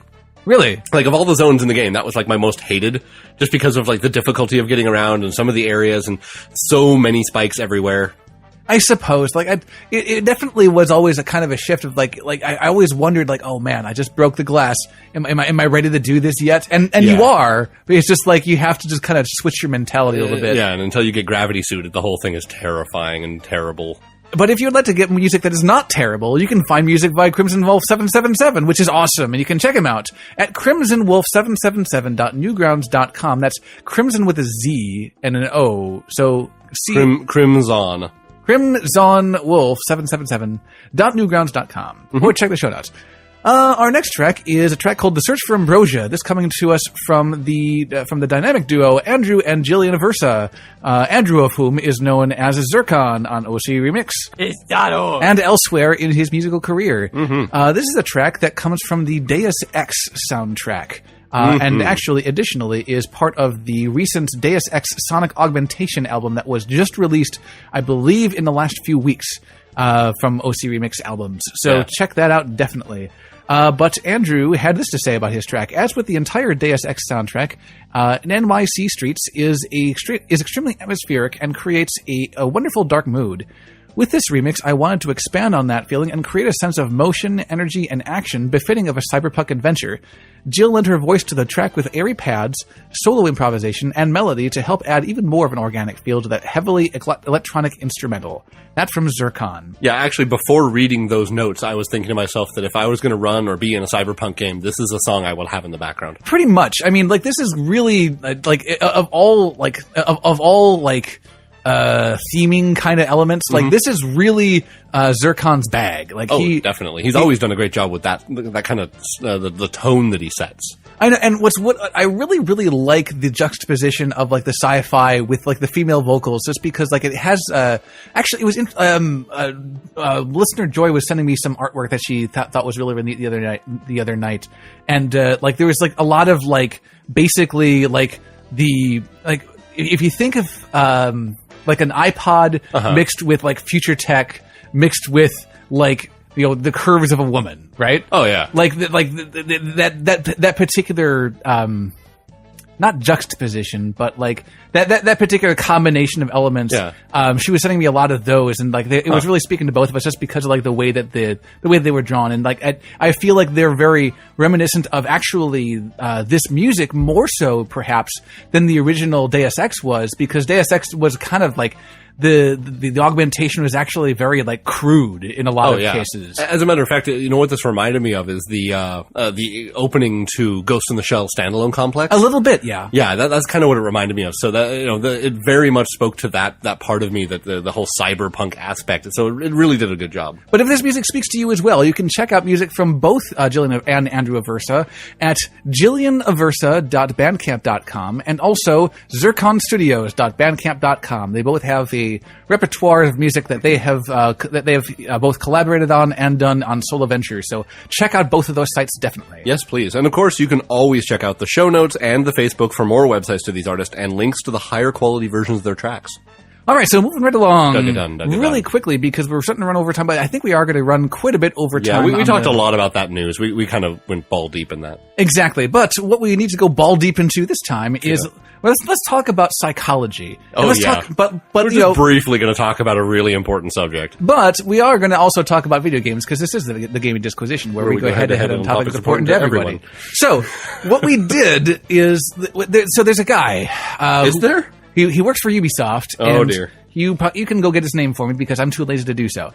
But is that what I'm doing? Yes, you are, because I'm going to talk for a while and you're going to do something useful. Oh, Jason Vandenberg. Thank you. Yes. So he at the GDC. At the GDC, he did a talk on how there's a particular... The session he names is the 5 Dominions of Play, applying psychology's Big 5 motivation domains to games. Domains of play. You said dominions. Sorry, whatever. Anyway, what he's talking about... Dominions of play. If you've ever taken a personality test, like the Myers-Briggs personality test, like you're kind of aware of like, oh, here's some questions that you answer, and like they'll tell you what kind of person that you are. The problem with a lot of them is that they're copyrighted, and that you can't really like effectively study them. The vast majority of them have come together because a group of psychologists got together and said, this is the thing we're doing. We created a thing, we copyrighted it, we slapped it in a book and said, ta-da, this is a thing. And this is how it's going to be. Most of the time, they actually don't evolve very much beyond that. Especially think of what happens when the copyright holders, die, and now nobody can add to it because it's copyrighted. Exactly. But there's another one out there that has been getting a lot of traction. Now, this one is called IP Neo, also known as Big 5, also known primarily as Ocean. And the reason why it's called Ocean is because that's an acronym for the 5 facets of people's personalities. Mm-hmm. Now, the reason why this is all important is because he wanted to know if... here's the big question. Like, if you map somebody out on with this personality test, he wanted to know if we play for the same reasons that we live. If you can take a look at someone's personality and see what kind of games are going to appeal to them just kind of by their very nature. Oh, yeah, definitely. And it's a really neat aspect and a really neat school of thought that comes into play, just thinking of the idea that most of what you do is all, because you don't just suddenly think differently because it's about games. You're going to base a lot of your play styles and a lot of what you do on who you are.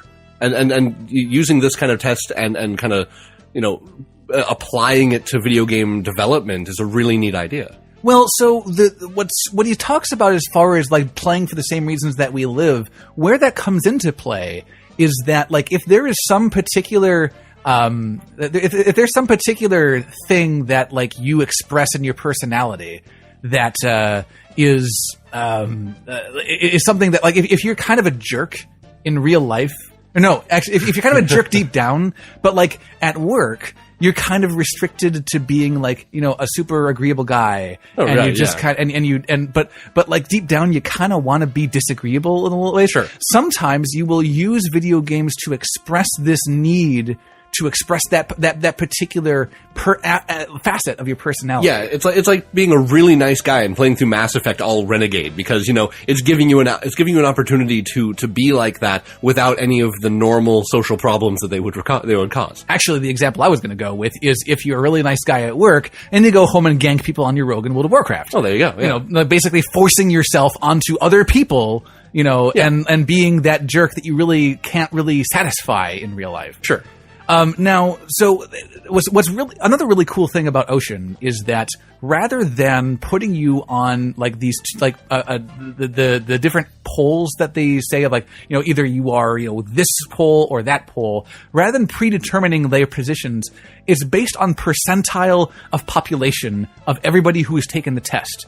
So it's relative to other people. If you have a if you have a particular score of like 90, that means that 10% of people had a stronger score than you did. So it's able to scale with people and makes it more relevant to like how you actually are. Yeah, and kind of like how the Myers-Briggs tests work in the way that like there's like extrovert or introvert, and they have like you're somewhere between the two poles. It kind of has like a slider between two things per factor. Like each factor has two kind of sides to it. But what's better here than the Myers-Briggs test is that Myers-Briggs, when you look at the 16 personality tests or types, it doesn't care how much you swing into one or the other. It just says you are one of these 16 people, and to apply that to billions and billions of people seems a little unreasonable. Yeah. So what's neat is we're not going to get into all of these, but like with all 5 of the main personality facets, there's all these sub-facets, 6 of them actually for each one, that are averaged together to give you your overall facet. Yeah. And the way that happens is that like the reason why that is unique is that if you have one facet that kind of jumps off the is kind of a weird, goes in a weird direction from what would be expected of maybe some of the others. Yes, like if you have like a low score in something but a high score in one of those facets, what's interesting in studying your character is how your psyche will rationalize that piece of yourself with the rest of it. Yeah, just before we move on here, we'll just very quickly go over what Ocean stands for. Yes. Yeah. Well, I wanted to delay that because what I want to do is I want to relate that to games, because what we have right now is we have this framework of like what we're about to do, and what we want to apply it to is what kind of games will satisfy the needs that we have in these personality traits. So what we're going to do is we're going to go through Ocean, and then we're going to name games that are similar to those particular facets. Exactly. Right? Now, one thing about the video that we're going to link and that we watched, and this kind of whole thing kind of came from, at least for us, he does rename and kind of apply these the terms from Ocean in a different way when it comes to game design.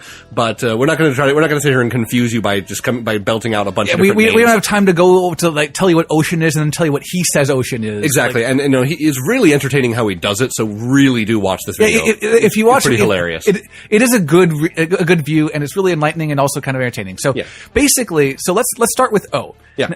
Now, O is for oceanness. Openness to experience. Openness to experience. Now, what openness to experience refers to is basically how much you seek new things, like how much you want to, go off and how what your imagination is like. As it quoted here on the Wikipedia, openness reflects the degree of intellectual curiosity, creativity, and preference for novelty and a variety a person has. Yes, but we're gonna use terms that are cool because we're cool people. Yeah, it's basically when you're playing a game, how do you want things to be consistent, or do you want them to be new and fresh and interesting? Yes. Do you like to? It's basically do you want something repetitive, or do you want like constantly new things, exploratory things all over the place? Yeah, new game mechanics jumping out at you from the corners. Okay, so a game that is very high in openness to experience is Minecraft. Yeah, it's constantly bombarding you with new and interesting things to do, to make, to find. It's never the same thing twice. It basically is you are put into a place where not only is there new things, but there's also an avenue for creativity and for artistic expression that if you want to create some pixel art or something like that, or you want to build like the scariest Dark Souls castle in the Nether that you've ever seen. Exactly. I tweeted that one time. So really high in openness is going to be like that, but what about low? On the low end of openness to experience is something like Madden. Or chess. Where Madden is it's supposed to be the same. You're playing football. It's not going to be different. You're going to play, every Madden game is going to be football. Sure, the graphics might change and they might add a new feature here and there. But when you play football, it's going to be football every time. Yes. So that's openness to experience. Now, the next one is C, which is conscientiousness. Now, conscientiousness refers to your efficacy, self-discipline. Basically, how much you are driven as a person to accomplish things, or to achieve things, Interestingly enough, how about that? And what's interesting is that one of the subfacets of conscientiousness is achievement striving. So if you're that guy that needs 100% completion, you're probably pretty high in conscientiousness. Yeah. Whereas if you're a little bit more easygoing or careless, you're probably not going to care at all about the whole achievement thing, or you're not there to destroy the game and earn all the points. You're there to play and have fun. If you're the kind of guy that or even if you want to get some of this stuff done, but you just don't have the drive to do it, it's a lot of self motivation as well. Right. Now, a game that is high on conscientiousness. Do you remember what that one was? Something that off the top of my head, I'm trying to remember. Any game that is based around an achievement structure, the whole point behind the game is to win, not so much to really enjoy the whole way through. I'm going to go ahead and say, what am I going to say? Something like I was going to say something with a level grind, but that has more to do with immoderation. Yeah. Dark Souls. Maybe. Because it does require you to be a little bit more efficient and self-disciplined to play the game. You know what? Actually, you're right. The example he did was Dark Souls. He mentioned at least. But the idea, though, is that you don't just go through and just willy-nilly your way through Dark Souls. You have to have self-discipline. You have to kind of... You have to do things that you normally wouldn't do. That you're not allowed to just do whatever. Yeah, there's no spontaneous behavior in Dark Souls or you die. Yes, exactly. So... now, on the low end of that, though, is something more kind of slower paced, maybe something along the lines of... Peggle. Is Peggle? Peggle was the opposite of that, I believe. It was just No, that was the opposite of N. Oh, was it? It was. Man, we're really good at this, aren't we? We suck. No, it's just something that doesn't really matter what you do. Oh, Lego Star Wars. Lego Star Wars, that's what it was. It doesn't matter how you play the game. You're going to win. You can jump around every time and shoot. And the whole point is just to run around and do stuff. I should have said Kingdom Hearts. Yeah, probably. But the idea, though, is that when it comes to conscientiousness, you do not have to be efficient or organized to beat Lego Star Wars. You just run around and play. Yes. The game is easy, but that's okay. Okay, so E is extroversion. Now, extroversion refers to, it sounds like it's a person thing, and it is, but it's not just seeking out social stimulation. It's seeking out stimulation in general. Of just it's also how intensely that you experience positive emotions, specifically positive, and assertiveness and such. And so, so on the high end of something like that is a game like Just Dance 2. Yeah, it's something you're out there and you're energetic and you're playing with other people because you don't play Just Dance 2 alone. You pretty much don't. Think Rock Band, think things like that. You're out there and you're doing something energetic with other people because yes. Yes, and you're constantly getting more stimulation because of, there's all these flashy colors and there's all these people performing with you. Right, exactly. Okay, and so on the low end of that, Amnesia: The Dark Descent. No, actually, a game like Flower. Which is Amnesia: Dark Descent actually is very terrifying and getting it it has a lot of stimulation. Flower has very low amount of stimulation. It's very just airy and just kind of you're alone and there's just the whole point is just kind of to breeze your way through. It's slow paced and it is just kind of there to be an experience and just kind of be relaxing. Oh yeah. All right, so that's extroversion. Agreeableness is the next one. Now, agreeableness, that one refers to how you relate to other people. Now, it's not like extroversion where you are how much you seek people or how much you don't seek other people. It's how you behave when you are with them. It refers to how much you trust other people, how much other people can trust you, your own self-image. We were just talking about the guy who's really nice at work and then goes home and is a terrible jerk on World of Warcraft. So, he'd be really low on the agreeableness factor because he's in there to just mess with other people and be kind of an untrustworthy. Now, what was that all about? That's something that's getting blurped out. Yes, it is. Continue. So, we have gone 30 shows without having to do that. Whoops. Congratulations. Sorry, that guy can be... I have something against rogues in World of Warcraft. It just kind of blew me over the deep end.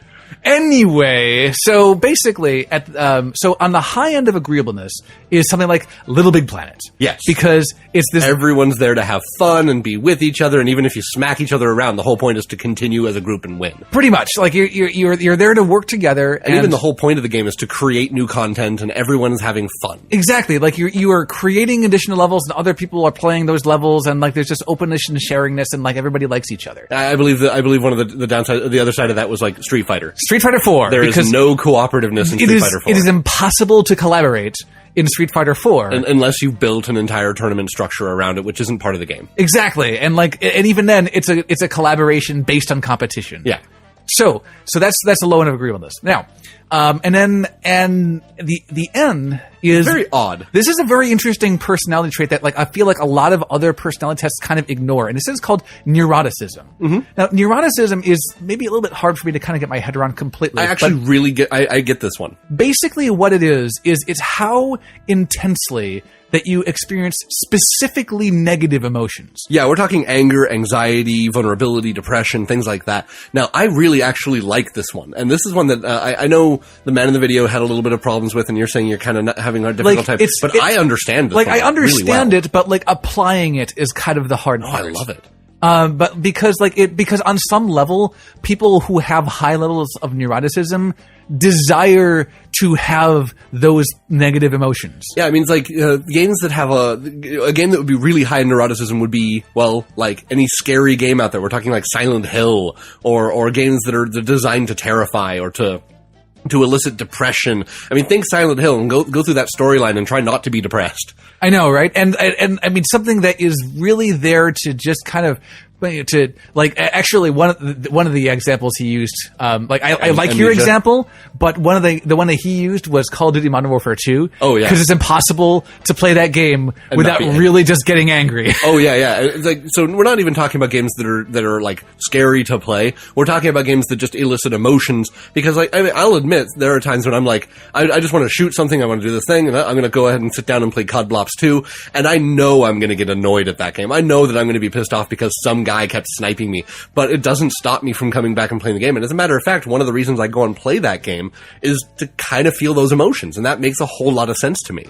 Now, on the low end, though, of neuroticism would be a game like Peggle. This is the one you mentioned before, where it's just very kind of no frustration. Yeah, it's very, like, there's unicorns and butterflies, and, like, the theming of the game maybe has more to do with, like, the low level of neuroticism than the game itself, but the game itself actually still has kind of an order to it and kind of a zen, like, you know, I'm just here and there's no negativity here. Yeah, so I mean, realistically, when you're looking at Ocean, and again, we're looking at the way that, you know, there's no good acronym for the way that he described it, because there's no name or word that comes out of it. It doesn't matter. Ocean's just fine. Like, I mean, you can apply those same kind of, like, the terms to the game design just as easily as you can apply his. It's just like he happens to use, like, industry buzzwords. Yeah. So realistically, looking at these things, you know, any of the games that are out there, you can kind of look at this scale and say, well, where does this, you know, game kind of fall into this?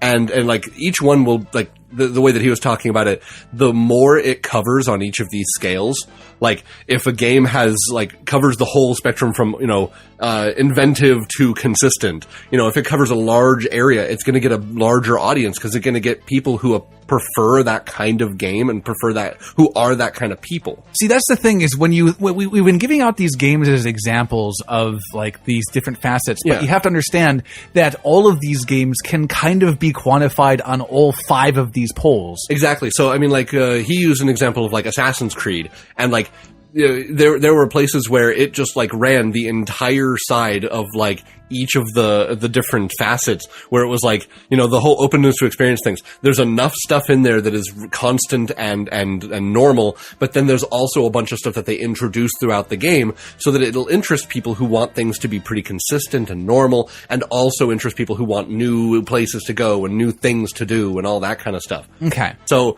using that as an idea behind game development and saying, like, I want my game to reach a huge audience, so I need to include things that are going to make people happy on both sides of these scales. Okay, now what I want to talk about in these last few minutes that we have left is my own thoughts on what this means to game design, because like I've definitely had my thoughts of like of the craft of designing video games, and like, you know, I talk a lot about video games as art, and like not just the art but how to be effective at that art.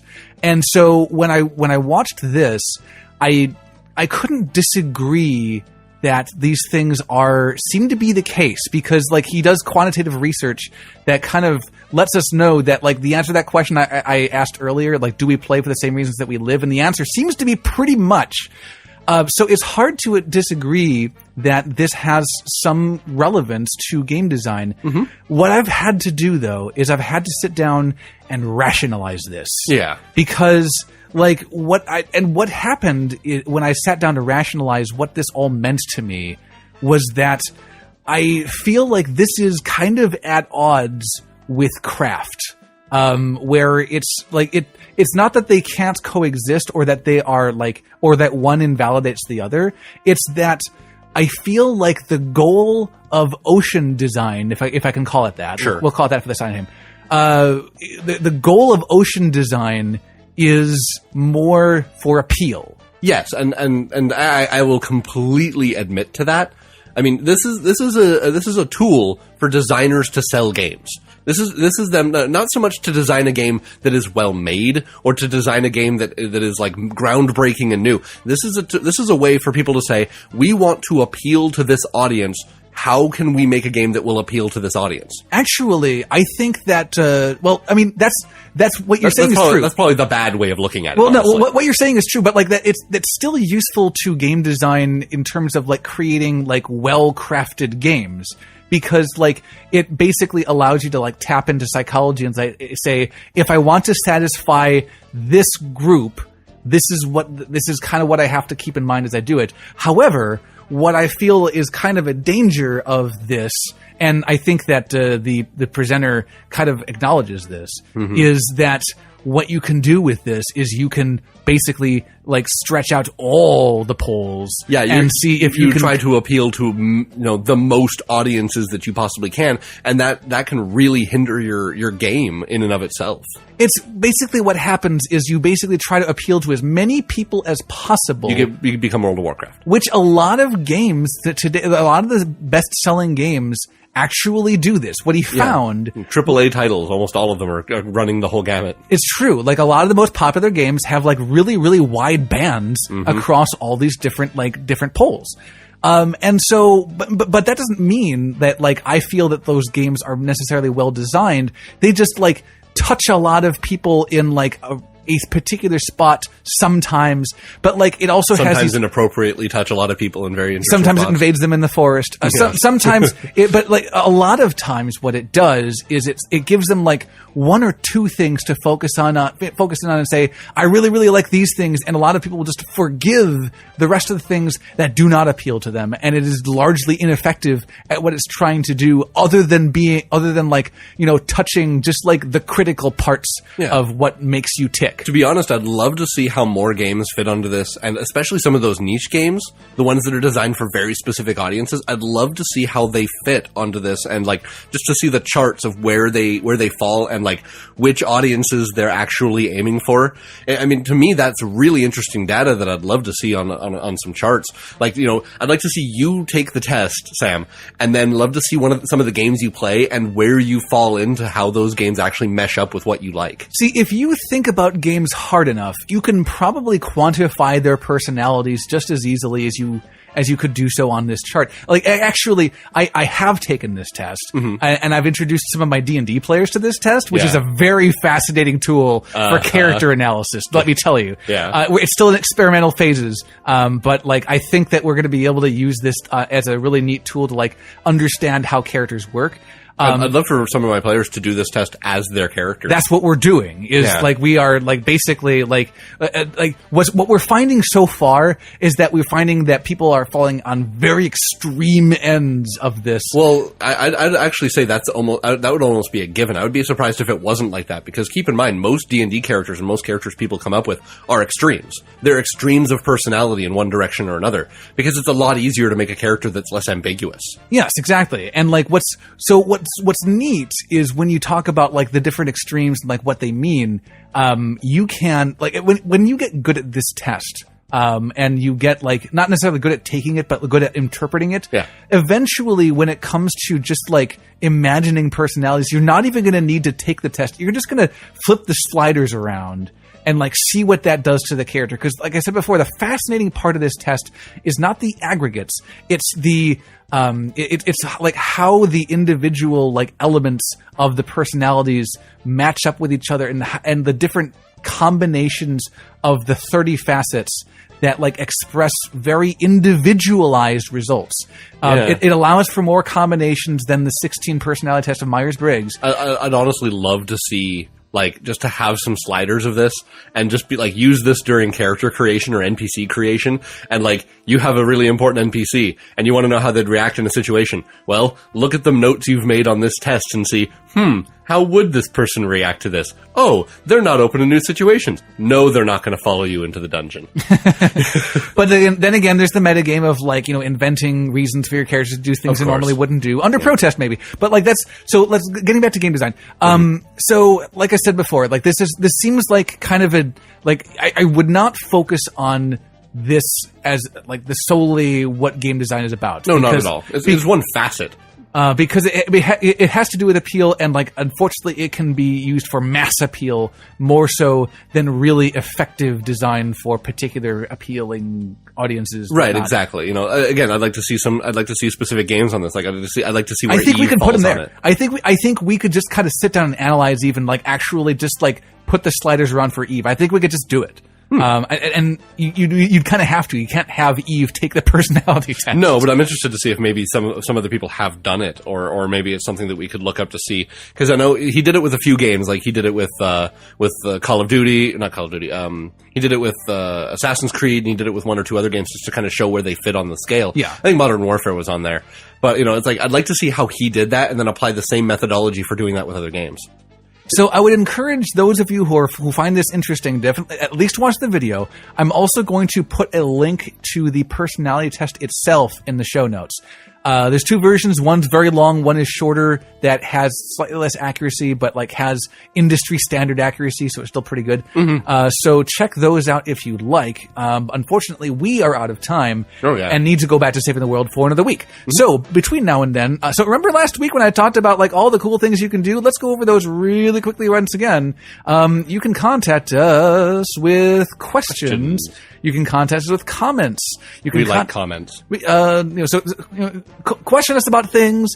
Comment on things that we've said. Or do. Give us your opinions, because we do that all the time. Your opinion might end up being a show topic. It really might, actually. Give shout outs to people that you or the thanks and shout outs that we do at the end of the show. That's for you too. Yeah, if you guys want us to talk to somebody, please let us know. Give show topics, which we have occasionally have had in the past. If you want something talked about, talk to us about it as well. We'll talk about it, and there's going to be a lot of talking ensuing. And to be perfectly honest, if you're local and want to be on the show and have an interesting topic, well, we might consider it. Let us know. Link news articles, which we have a good number of those from time to time, so keep those coming in. Yeah, thanks, Dan. Or sound off on this week's Inquisition, which, in case you forgot, is... Solve the worldwide internet connectivity problem with crazy. Send responses to the email at gamingdisquisition@gmail.com. And, of course, you can reach us on Facebook, facebook.com/thegamingdisquisition, or on the Google+. Get a hold of us on Twitter at DisquisitorSam. At DisquisitorMark. On Twitter. Retweet. Thanks and shout-outs this week. Shout-out to listener Steven for foiling the gamer stereotype, and that's all I'm going to say because he knows what we're talking about. And some of the rest of you do too. So, shout-out to Steven. Hey, shout-out to listener Cassie. She writes. From listener Cassie, yes. Special shout-out to the Project Loremaster team. You guys have helped me increase role-playing skills and have set the bar for what I look for in a gaming group. Thank you. That from Cassie, and shout-out so given. Shout out from listener Joy. Shout out to fellow listener Dave and his fiancée Jill, two awesome people who are getting married next week. Congratulations. And hello to all old friends I'm looking forward to seeing at the wedding. That's from Joy. And shout out So Given. Yeah, thanks to Cassie and Joy for taking us up on the offer to shout people out. Yay! Woo! Everyone else can do that too because it's fun. Thanks to Ruth for sending us your links this week. Yeah, thanks to Crimson Wolf 777 for your track Depths of Maridia. Thanks to Andrew and Jillian Aversa for their track, The Search for Ambrosia. And as always, thanks to all of our musical artist friends for letting us use your work on the show. Your work helps make our show what it is. We will be back 7 days from today to do this. Oh, wait.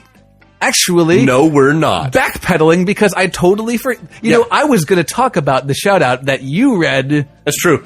You're actually going to that wedding. Yeah. So the wedding, I did read her tweet or her shout out. I'm an idiot. Yeah. So Yeah, you did. So the wedding that she's And referring yes, you to, are. I'm actually going to be going to this weekend. Now, just to clarify, he's not getting married. He's just going to the wedding. No, I'm not.